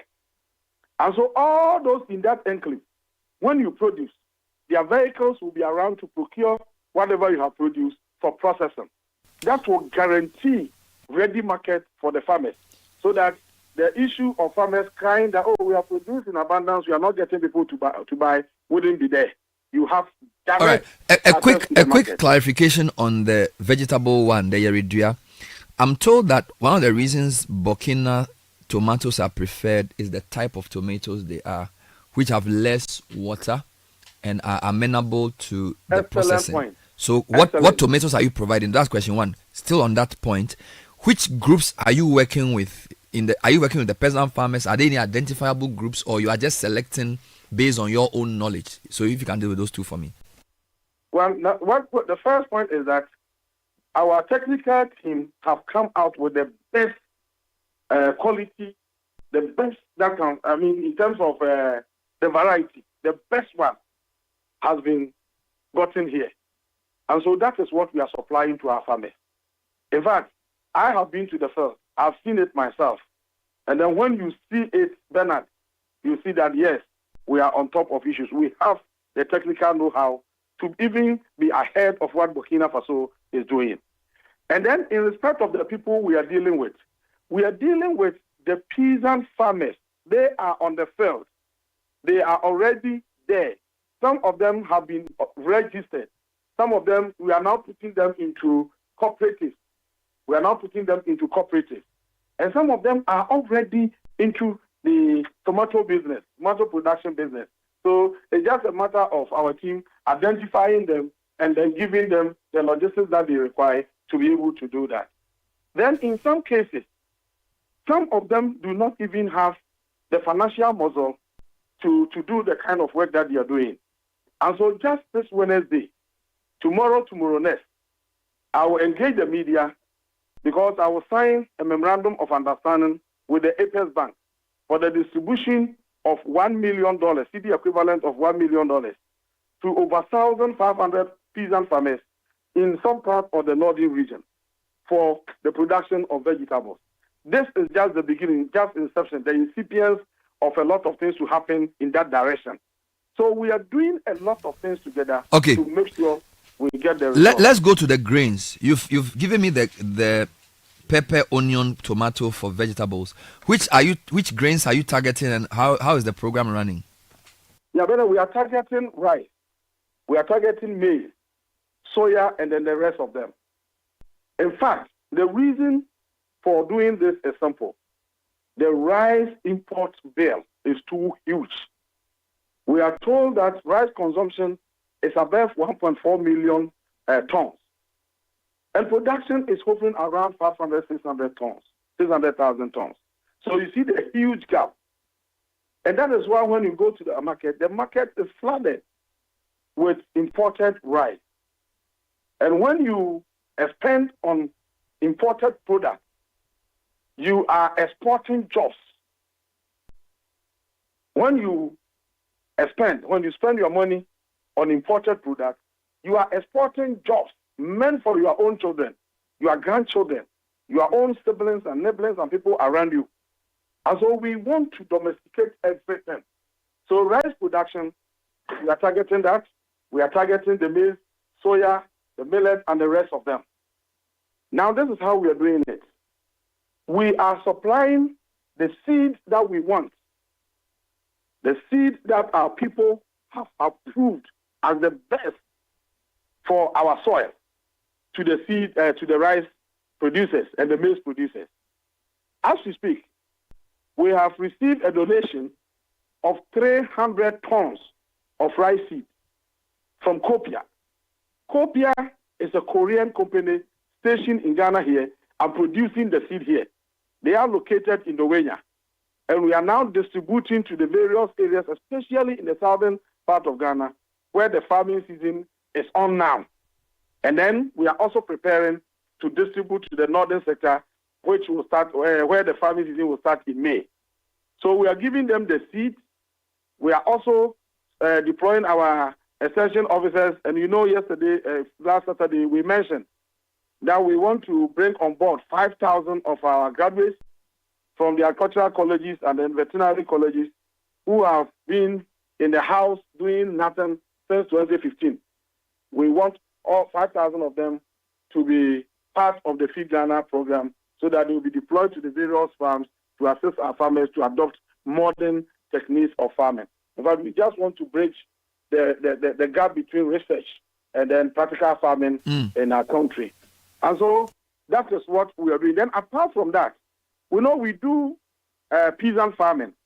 Now we are encouraging a lot of people to also go into commercial agriculture. And I must say that many of our young guys have accepted to go into rice production. Sitting in the ministry for just some 3 months, I've had interactions with many of our young guys who have expressed interest. Some have even started. Then apart from that, we are also getting support from some donor partners. In fact, we have done the signing and everything. The resources are available. We are going into rice production. And we are going to support the peasant farmers with the resources. We clear the land. We provide them with the resources, the input that they need. We support them with all that they require to be able to produce in quantities beyond our demand for us. In fact, we have started the preparation, and then in September, we'll be on the ground seriously on this. We are now doing the office work. Very soon we'll go to the field to register the farmers that will be participating in this program. And some of all these programs will be in the area where rice cultivation is very easy for us. So we are doing a lot of interventions in respect of that. And then also maize. We are doing the same thing. I wanted you to stay on rice for a second. Okay. I went along the Volta last year, and one of my disappointments was that with that massive body of water, the Ghana Irrigation Development Authority says less than 10% of our farming is irrigation farming. So basically, our irrigation is underutilized. Yes. So what is your plan for irrigation? Is it just buying machines, or is it using other means? Because with the level of having the third largest man-made lake in the world, you should be able to plant all year round. But you go to Afram Plains and farmers are still waiting for rain. So what is your plan for irrigation? Yeah, Bernard, this is an excellent question. If you have listened to Mr. President on last Saturday, he spoke about irrigation. And just a month after assumption of office, we did a small launch. We launched what we call Irrigation for Wealth Creation. I agree perfectly with you that rain-fed agriculture does not guarantee food security. In fact, if you depend on the weather, the vagaries of weather, for agricultural production, all your activities will be shrouded in uncertainty. And so what we need to do is to provide irrigation. And then we have selected 8 regions for the first phase to provide 10,000 hectares of irrigation. We want irrigation to cover 10,000 hectares under that particular program we called Irrigation for Wealth Creation. Then again, under the instructions of Mr. President, we have taken inventory of all the irrigation infrastructure in the country. And then the report indicated that even though 226,000 hectares have been under irrigation, not all the infrastructure are in good condition to deliver. And as we speak, almost half of our irrigation infrastructure are either non-functional or operation under capacity. Some are even doing 10% of the installed capacity. So we are working to rehabilitate the existing ones while we add on new ones. Now for the rehabilitation, we have also secured funds or funding from the French Embassy and then the European Union. They are giving us 47 million euros. And all the 47 million euros must go into irrigation. Under that project, we are doing 8 new dams. We are rehabilitating 10 existing ones. And we are drilling 45 boreholes, mechanized, for the women and youth in some selected districts, so that we can have all year-round production. Then again, under the ministry's budget, we have also provided for the provision of mechanized boreholes in some critical areas. You drill the borehole, then you mechanize, so that the farmers can do all year-round production. But this time around, we are not going to leave mechanization or irrigation under the authority or control of the farmers alone. We want to send our agronomists, the agriculturalists, to be there. They will be there during the construction so that they will know how the system runs and everything. And then they will help the farmers to manage it well so that we can maximize our benefits, maximize output, increase incomes, and then we'll proceed thereon. Okay. And so, Bernard, this time around, we understand perfectly without irrigation, we cannot be sure of food security. Let's go back to maize, and thank you for the irrigation answer. You did rice. Let's go back to maize and soya. What is the plan for those? What specific interventions are you proposing for maize and soya? Yeah, maize, we are procuring seeds for them very soon. In fact, the southern sector, from tomorrow next, we'll start the distribution of some seeds to the southern sector. And then also, we'll make available our extension officers. We have assured the farmers that we are going to establish what is called the Farmer Service Center. In fact, we are establishing Farmer Service Centers in all the agricultural districts. And this year, we program to do 50 of the agricultural centers. Now, in selecting the 50, we wrote officially to Statistical Research Information Directorate of the Ministry of Food and Agriculture to furnish us information in respect of districts that produce cereals in larger quantities from the 1st to the 50. And when they submitted the list, Atebubu and Mantin district was the first on the list. So we are starting from the first 50. In the centers, we are sending tractors there. We are sending combined harvesters. In fact, the agricultural equipment that is required for agricultural activities in that area will be made available. We'll also send the improved seed there. We'll send the fertilizer there. We'll make available extension officers. They will be at the center. Their motorbikes will be there. And then we have water pumping machines. We are going to send it to the centers so that areas where irrigation becomes problem, they can use the water pumping machines to also produce their crops. Then we provide for maintenance section. We also have a small place for training. Now, what is going to happen is that these farmer service centers are going to serve as one-stop shop for all the farmers within that enclave. So when you need mechanization, when you need tractor, you go to the center. The center will give you the tractor. They will monitor the service. Everything is done. Even if you don't have the money, they will do it for you. When you harvest, then you go and then repay. All right. So that the farmers will have access to all these things. And so maize production increase significantly. So Atebubu is number one. I'm sure the top 50 are nicely distributed so that this project will cover the whole country. If you look at the map, it's not just one or two regions. Yes. Afran Plains and all the other areas. Let me also say that even in the Afran Plains enclave, we have seen that there are ongoing irrigation projects that were started during the past, regime. Some are 25% completion stage, some 20. We are going to continue all these projects to make sure we utilize those facilities for the benefit of our farmers and then the country. Let's deal with poultry as the third leg. And thank you so much for staying. It was an impromptu call, but you have taken your time, so I appreciate that. On poultry, two questions here. A lot of the farmers tell me the key to poultry is feed. That feed is expensive and unavailable. And number two, cheap imports of chicken thighs, some of which are 10 years old, which are dumped into our market effectively. So even if I get the feed and I'm a farmer in Doma West, which is not too far from your place, I may not be able to compete because in Accra at Christmas, I can get a kilo of chicken at a very low price. No wonder the quality is bad. So what is your intervention? How will it deal with the question of feed and also the pricing, which would then mean government needs to subsidize the farmers? Yes. In respect of poultry feed, it is almost the same for the fishery sector, the same feed. The two most critical, most important ingredients in the poultry feed is the maize and then the soya.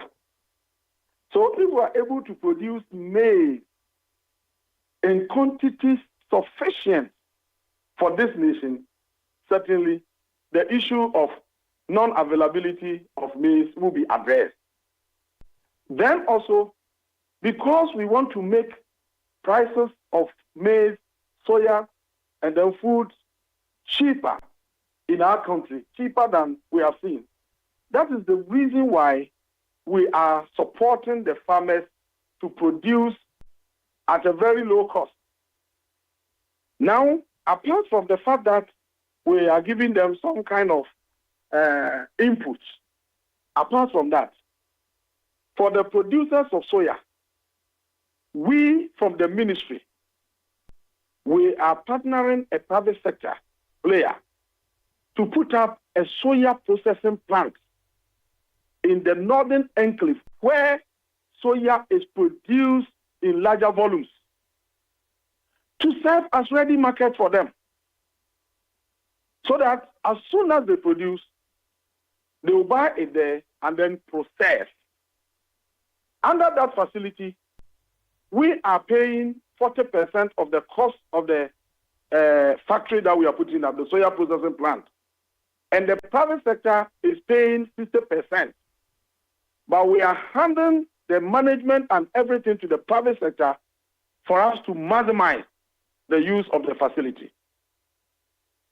And so, if we are able to produce the maize and the soya in quantities that we anticipate, then you agree with me perfectly that prices of the feed will go down.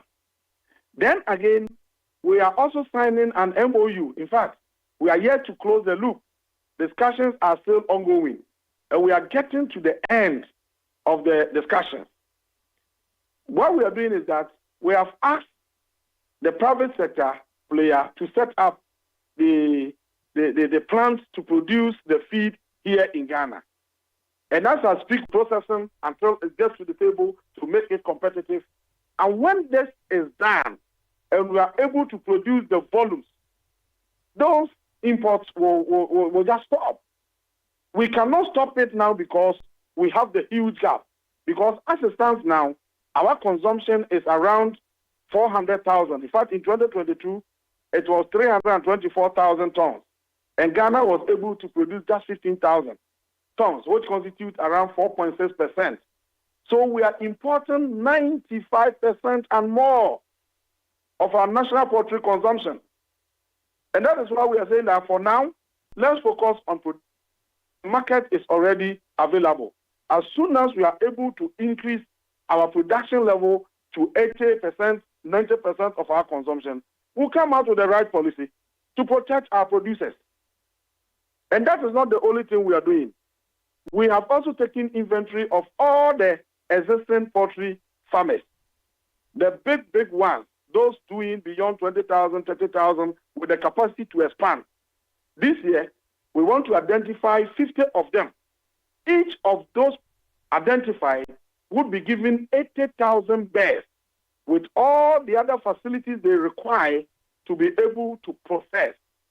And this will be under the supervision of an agency under the Ministry of Agriculture. In fact, our technical people are still on the ground. We are assessing their capacities at the various regions. Then, we are also looking at those who are into small-scale poultry farming, and we want to transition to, some middle-scale producers. Bernard, for instance, if we are into poultry, and you are doing some 100 bears, 200 bears, 300, 500, and now you want to do the 1,000. Those people too, we have some donors who have given us some resources. And they say that we should target the people who are transitioning from the small scale to middle scale production level. Those people too, we are identifying 500 of them. And those 500 that we identify will give them financial support not less than 50,000 each. All right. Minister, this is really good. I heard the president say that this is a policy. So again, I'm going back to my first question. Can we find a policy document with inputs, KPIs, and outcomes so that we can also track the system? Yes. In fact, before the launch, we had a team in place. The policy document was generated, and we have invited AGRA to be part of it to finalize everything for us. So as we speak, you can come to the office and then we'll make it available for you to look at so that you can hold us onto the issues, the commitments that we are making. I'll hold you to that. If you don't set for ourselves targets, then we are not doing anything. Good. Somebody said you speak very well, but apart from you, I'm coming. Apart from you being the minister and your deputy, the same group of people who implemented PFJ are the same people who will be doing everything you are saying. And they are basically saying if PFJ failed, it could also be because of poor implementation. So apart from Eric Opoku and John Dumelo, everybody else in this chain is the same person in PFJ. So what is going to be different? In fact, that brings in the issue of leadership. Bernard, you know that when you have an agenda and you craft your strategy, one of your responsibilities is to rally people behind the strategies to make it happen at all costs. So once I have my agenda and I have made my strategies clear, it is my responsibility to mobilize the people around to ensure that it happens at all costs. So if leadership decides not to be part of the implementation, then certainly you won't get the results. But if you start giving out the right instruction, and then you monitor every stage of the production, every stage of the action of the implementation, certainly the status quo will change. Otherwise, you think about sacking everybody and bringing in new people. Are they not the same Ghanaians? But it's all about leadership. Now, you come to the ministry and you see what we are doing. Some of them, they have the knowledge. They are willing to work. But the leadership must be there to ensure that we get the best out of them. So I know, yes, people may be skeptical. There are doubters everywhere. But I can assure you that it takes leadership to change. Let's come to, before Nkukon, the last thing. I've heard you talk about seeds. You've talked about finance, technical support. You've spoken about the farming centers for tractors. Now, I haven't heard you say anything about fertilizer. And I'm not saying it's a bad thing, because in the past, some people have seen fertilizer as a procurement opportunity. So a lot of times, these government programs have just been about fertilizer procurement. What is the role of fertilizer in all of the things you are planning to do? And what assurance are you going to give us that this is not going to become another procurement scam where we just buy at a cheap price and then smuggling ensues as well? So is fertilizer part of the interventions, and how are you going to make sure that procurement crime does not occur in this very noble project? Yes, certainly fertilizer is part of the interventions. But this time around, we are doing it differently. Let me be frank with you, this year, because of the fact that last year they procured a lot of fertilizer, some of them arrived when the season was past. And so we have a lot of them in the system. We are tracking.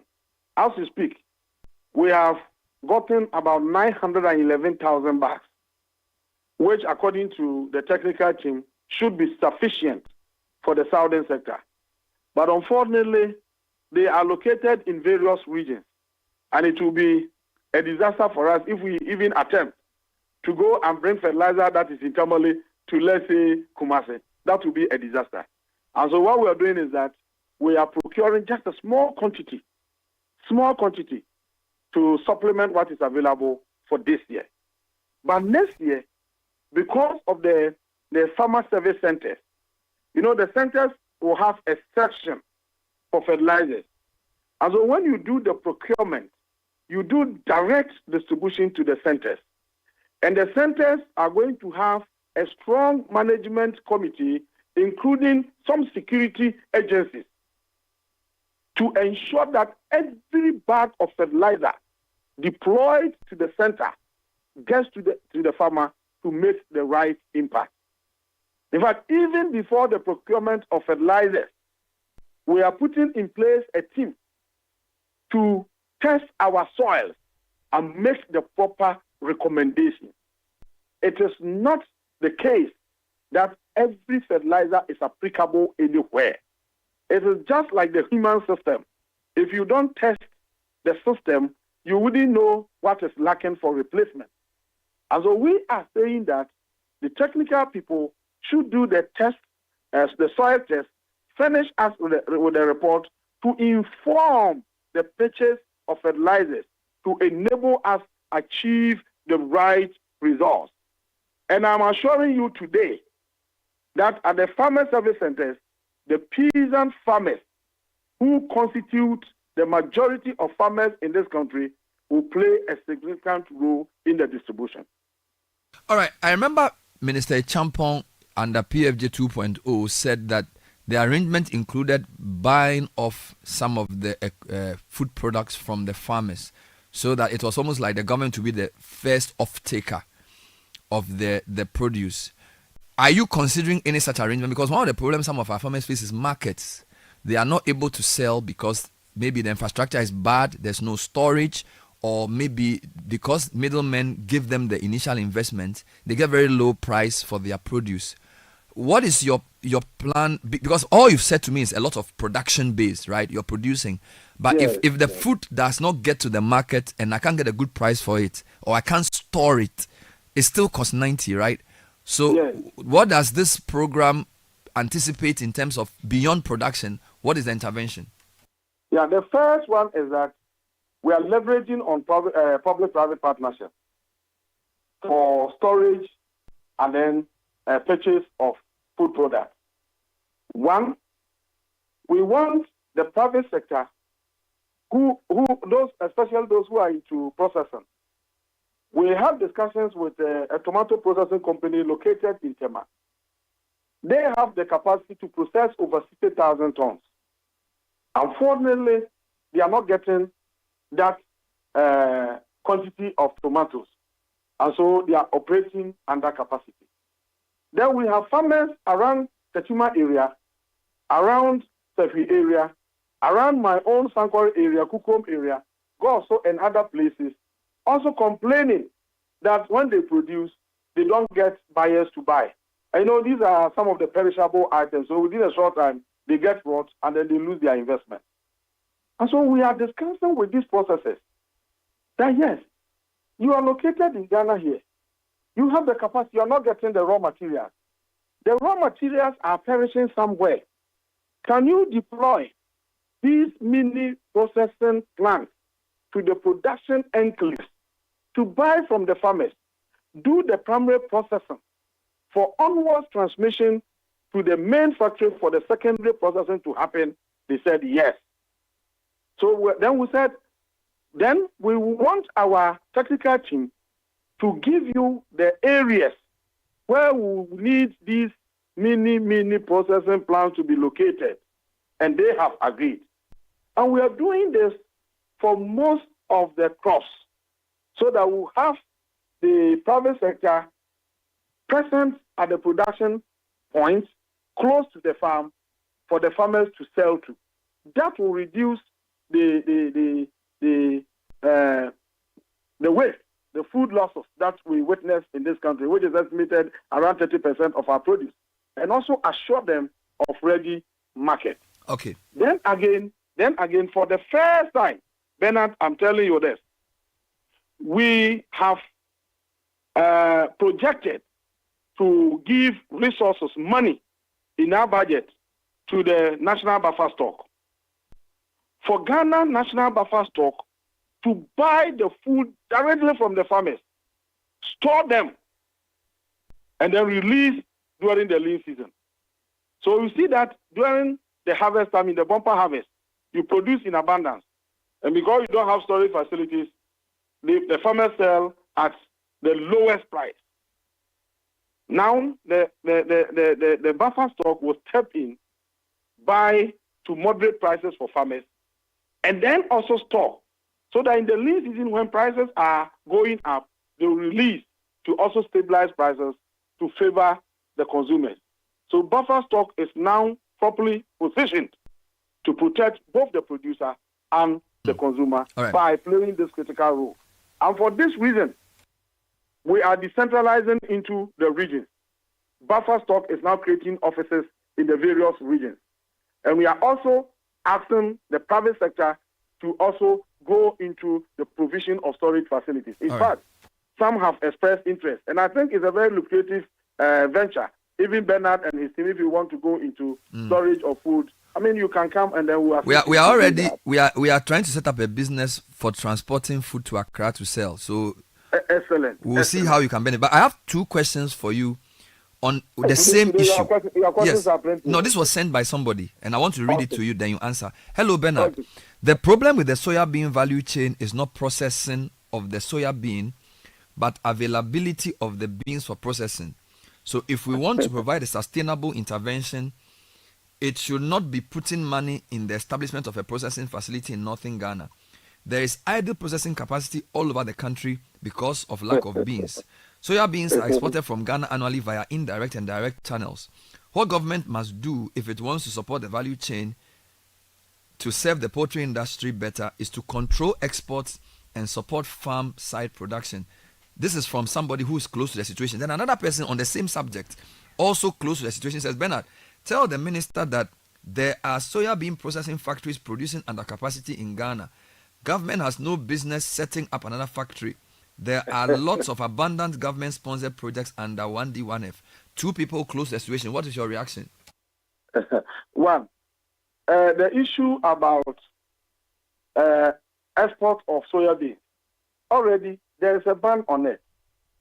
And even the few days I've been in office, people have requested for permit to export, which we have declined because we want to monitor the situation to ascertain whether we have enough beyond our demand before we can allow that to happen.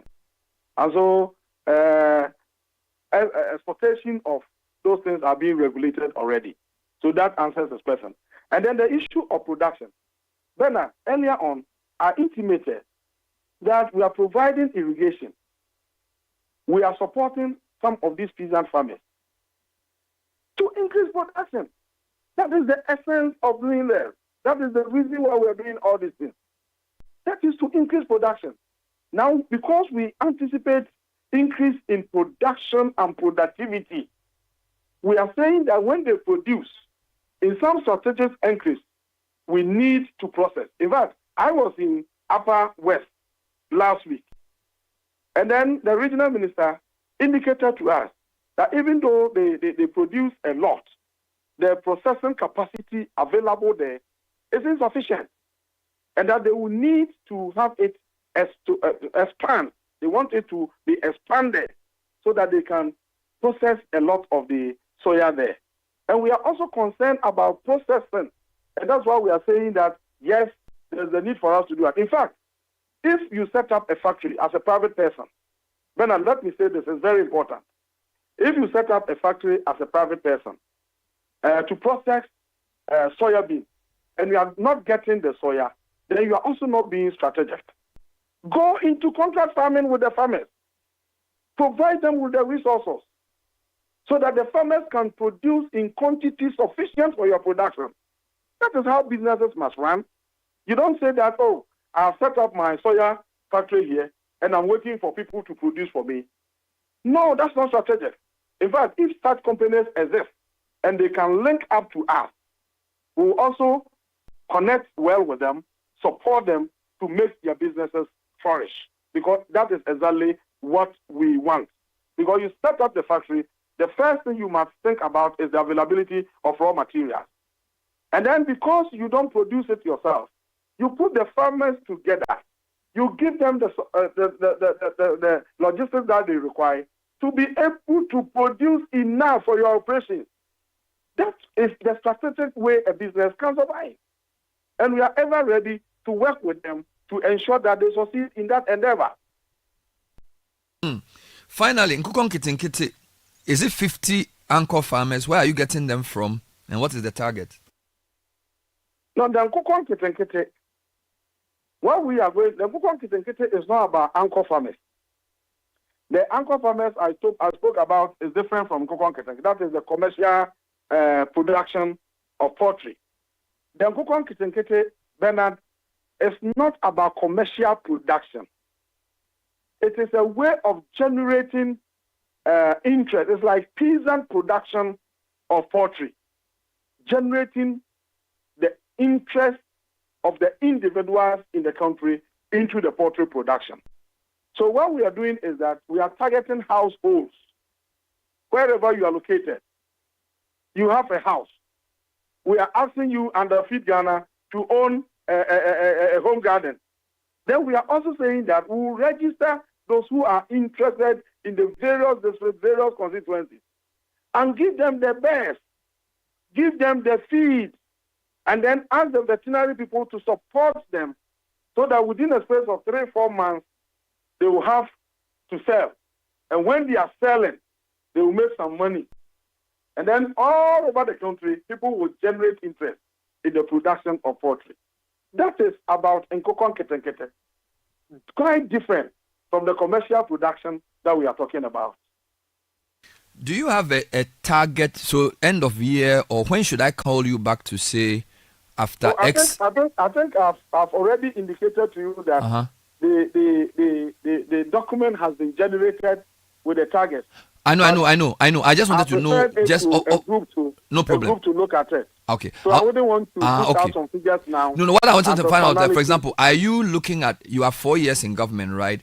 When will Mr. Opoku say that I can see transformation in the sector based on these inputs I'm making? Is it a year, 2 years? When should people begin to question if transformation is taking place? As for poultry, at the end of 2 years, you should begin to ask that question. Okay. In fact, after December, March, April next year, I will personally arrange a trip with you and your team to some areas to see what we are doing in respect of poultry in Ghana. I'll be happy to go because I want to enter poultry and I'm looking for business. So in fact, Bernard, you have to enter now. Otherwise, the space will be closed.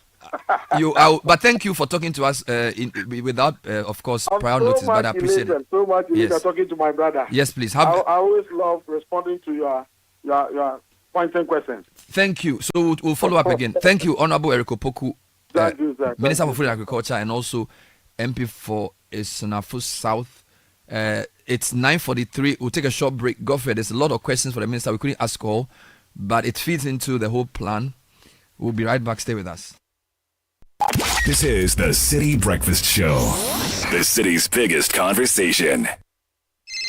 Charlie, where are you? Bossman, I'm at the bank. Really? But your car is in front of your house. Bro, my bank on my phone, Charlie. Oh, how? EcoBank, bro. With EcoBank mobile app, I can do everything, anywhere, anytime. Listen, I just checked my account balance, paid Ahmed's school fees, and sent money to my grandma at Wale. Oh, wow. Wow. Massa, just download the EcoBank mobile app from the Google Play Store or the App Store, or dial *770# and be your own bank manager. Manager. Whether to pay bills or fees, to check account statements, send money across Ghana, abroad, and more, EcoBank mobile app has got it covered. EcoBank Mobile, making everyday people live everyday lives the EcoBank way. EcoBank, the Pan-African bank. Hi, Mom, it's me, Kwame. Hey, Kwame. How are you? Mom, I'm fine, oh. Okay. You know something? No, tell me. I'm looking for a complete furniture set for my new place. Kwame, I've told you before, the only one place you should go, eh? Yeah, Mom, but I need a mattress to fit my bed. Ash foam. I need a bed to fit my room. Ash foam. What about a sofa where go relax my body? Ash foam. Wardrobes to fit all my clothes? Ash foam. What about linens and pillows for sweet dreams? Kwame. Ash foam. Mommy, that I feel you. Ash foam all the way. For mattresses to beds, sofas, wardrobes, linens, pillows, and more, don't waste time and visit any Ash foam showroom across the country or call our hotline at 0243 200 729. Ash foam. Feel it, know it.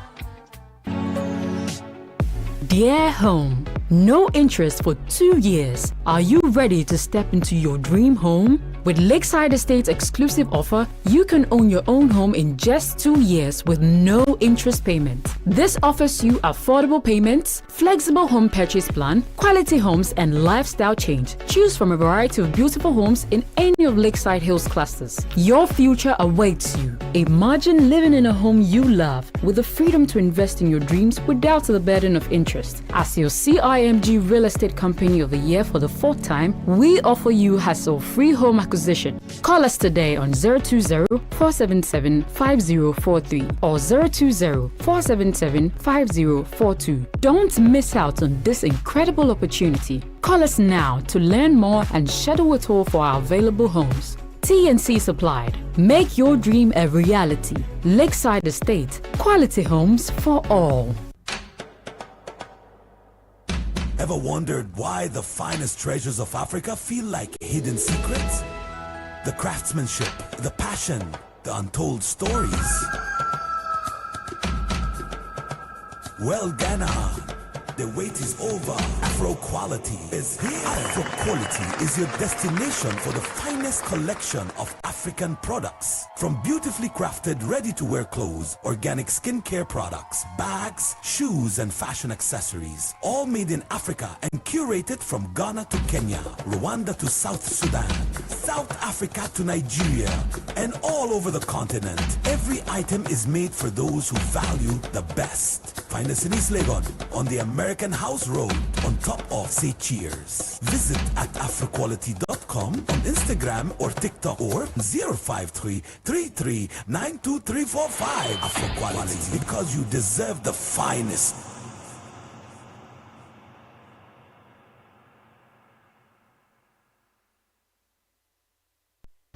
Unbelievable is yours to own with DSTV. Get unbelievable local entertainment with Shakai Lemba, Nigerian Idol, and Big Brother Niger. Unforgettable night. Catch unbelievable sporting moments from the Premier League, La Liga, F1, and more. Absolutely sensational. Laugh along with unbelievable kids' edutainment like Paw Patrol. And experience unbelievable international shows like Law and Order and Lioness Special Ops. Let's go! Download the My DSTV app today and own the unbelievable. Hey, dear Yamsa. Yes, taste of concentrate fabric softener. I was such it move. Yes, send it this way. You have it now. New Yanits now. No, be a baby, some was some demoni in us. Dear Yamsa. Fair quiet, yes, in Beer Association Ontario. Uses Stay Soft and New Yanits now. Nani boss to tap from cry. A fabric softener. A year near says, sir. Choose to Stay Soft. No, so say, no. FDID a garden crack to Yatu.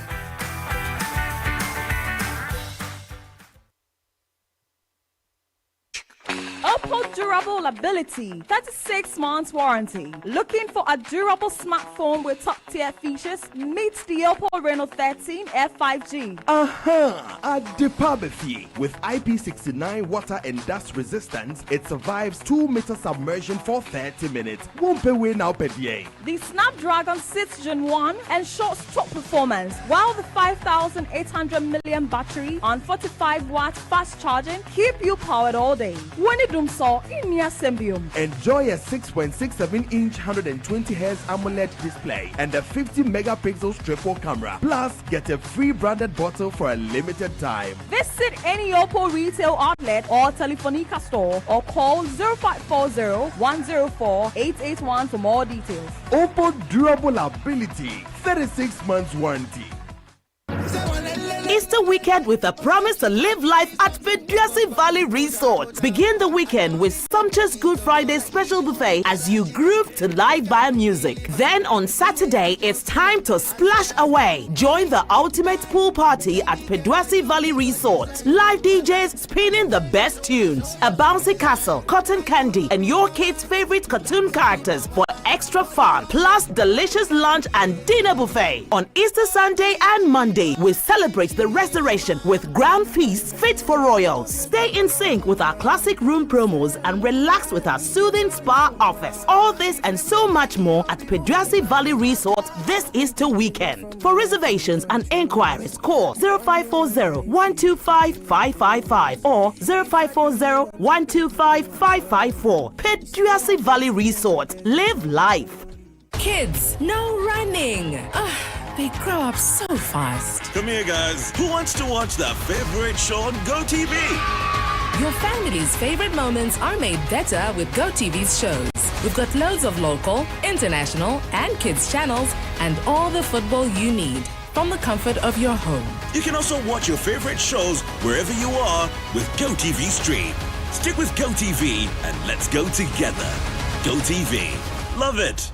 As a busy professional, I struggled with back and neck strain from long hours at my desk. To improve my focus, productivity, and well-being, I sought expert advice from the CEO of Expert Office Furnish. After being in the furniture business for 25 years, I can tell you two things that causes back pain in the workspace: bad sitting posture and not sitting on a good chair. I recommend to you the Genedia Beeper chair, the chair that helps you to sit right. When you don't sit right, it beeps for you to be able to sit right. The next will be the Enjoy chair. It takes every body shape and size. Buy a chair that will support your back and give you that comfort to be able to deliver on your job. Expert Office Furnish offers molding furniture for comfort, productivity, and style. From seating to customized solutions, plus interior decoration services, they've got it all. Find them off the Atomic Hills Estate Road in Ashonman or call 0571 386602 on Facebook and Instagram at Expert Office Furnish. So you need a vehicle tracking system to manage your fleet. But how do you choose the right company for real results? Most tracking companies just sell you a system and leave you on your own. But at Instroma GPS, we go beyond that. With expert consultation, real-time tracker monitoring, emergency support, and constant updates, we make sure you maximize savings and efficiency. Join hundreds of businesses that trust Instroma GPS for world-class fleet management. Call 024-676-7662 now for a free demo. Instroma GPS. Your choice, your savings. Are you ready to transform the way your organization handles audits? Introducing Arbitrus Data Analytics and Audit Vision AI, your ultimate solutions for smarter, faster, and more efficient audit processes. Arbitrus dives deep into your data for insights and automates your analytic processes, while Audit Vision AI is an advanced AI-powered assurance audit and risk management solution tailored for audit, internal control, compliance, and risk management. For more details on Audit Vision AI and Habitus Analytics, call 0247681899 or send us an email at info@isevolutionsconsult.com. IS Evolutions Consult, your trusted audit solutions partner. This is the City Breakfast Show, the city's biggest conversation. Nana be a Michumini, Nana Conti, in the Michumini. Asa, oh, Miss Sunamo, Unleashing the power of the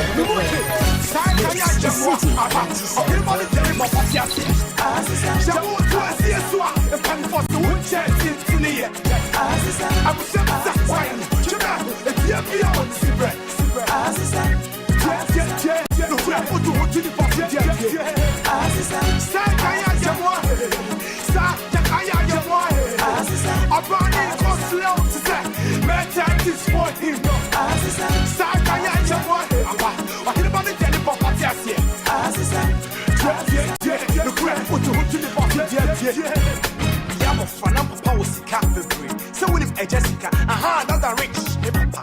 You was Casa Bruno, watch your fear for Papa blocks in your bricks. Or be right your fear was no says holidays. We call on the US and as a Swiss.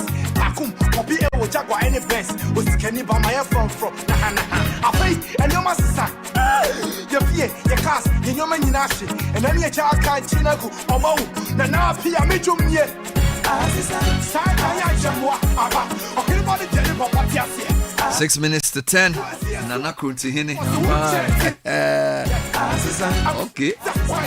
All right, let's pay some bills before we get into the messages. Alpha Delta Pharmacy, Ghana's first drive-through pharmacy, is pleased to announce that it will run its regular 24-hour service all throughout the Easter weekend. So from Good Friday right through to Easter Monday, you will enjoy our drive-through service where you are served from the comfort of your car. We have a branch at Kolebu. It runs its usual 24-hour service. Our branch at Laboni will be open from 8 a.m. to 10 p.m. All Alpha Delta branches offer pickup or delivery services. Please contact 055-1400-999. Alpha Delta Pharmacy wishes all cherished clients a very happy Easter weekend. Now, if you're looking for an easy way to manage your business finances, Build Financial Technologies is the trusted platform for businesses across Africa, effortlessly handling invoices, payment, and payroll with secure advanced encryption. Save time, reduce costs, and enjoy live support with local integration. www.build.africa is where to go. Download our app. Call us on 0308 040007 today. Build, do more with less stress. So if you're tired of HR headaches, simplify your businesses with Hot Jobs Africa. As your one-stop HR shop, we handle recruitment, labor outsourcing, expatriate management, consultancy services, and corporate training. Plus, we offer staff busing and 100% staff support to boost productivity. So don't let HR hassles hold you back. Contact us today, 0303 980 362. Our WhatsApp line is 0204 33 36004. Email info@hotjobsafrica.org. Hotjobsafrica.org is the website to visit. Hot Jobs Africa. Think HR. Think Hot Jobs Africa. Now, when you buy anything, it has to be the very best. Diamond 42.5 hour grade cement is the highest quality cement on the Ghanaian market. We have the 32.5 hour grade as well. Good value for your pocket. You deserve the very best. Make us your number one choice for all your building needs. Contact us directly when you wish to buy cement from us. Locate us across the nation. Our factories are in Aflao, Takrady, and Buepe. Numbers are 0244 313 368 or 0540 111 978. Diamond cement is still as hard as a diamond. And this Easter, if you're looking to make the experience unforgettable, escape to luxury with African Regents. Easter escape packages available from April 18th to 21st. Enjoy delicious food and a kids-friendly corner this Palm Sunday, which has happened already. Now we have more. Enjoy a night stay with half board, a complimentary upgrade to a club room, movie tickets, a plush Easter bunny, and a relaxing couple spa treatment, all for 4,880 Ghana cedis. You can also stay for 2 nights at 7,900 Ghana cedis. Enjoy even more luxury, including a delicious 3-course Easter buffet dinner. Gather the family for an unforgettable getaway. Book your Easter escape today. Call us 0302 276-5161 or 026-826-5386. mkt@african-regent-hotel.com is the email. The African Regent, simply Afropolitan.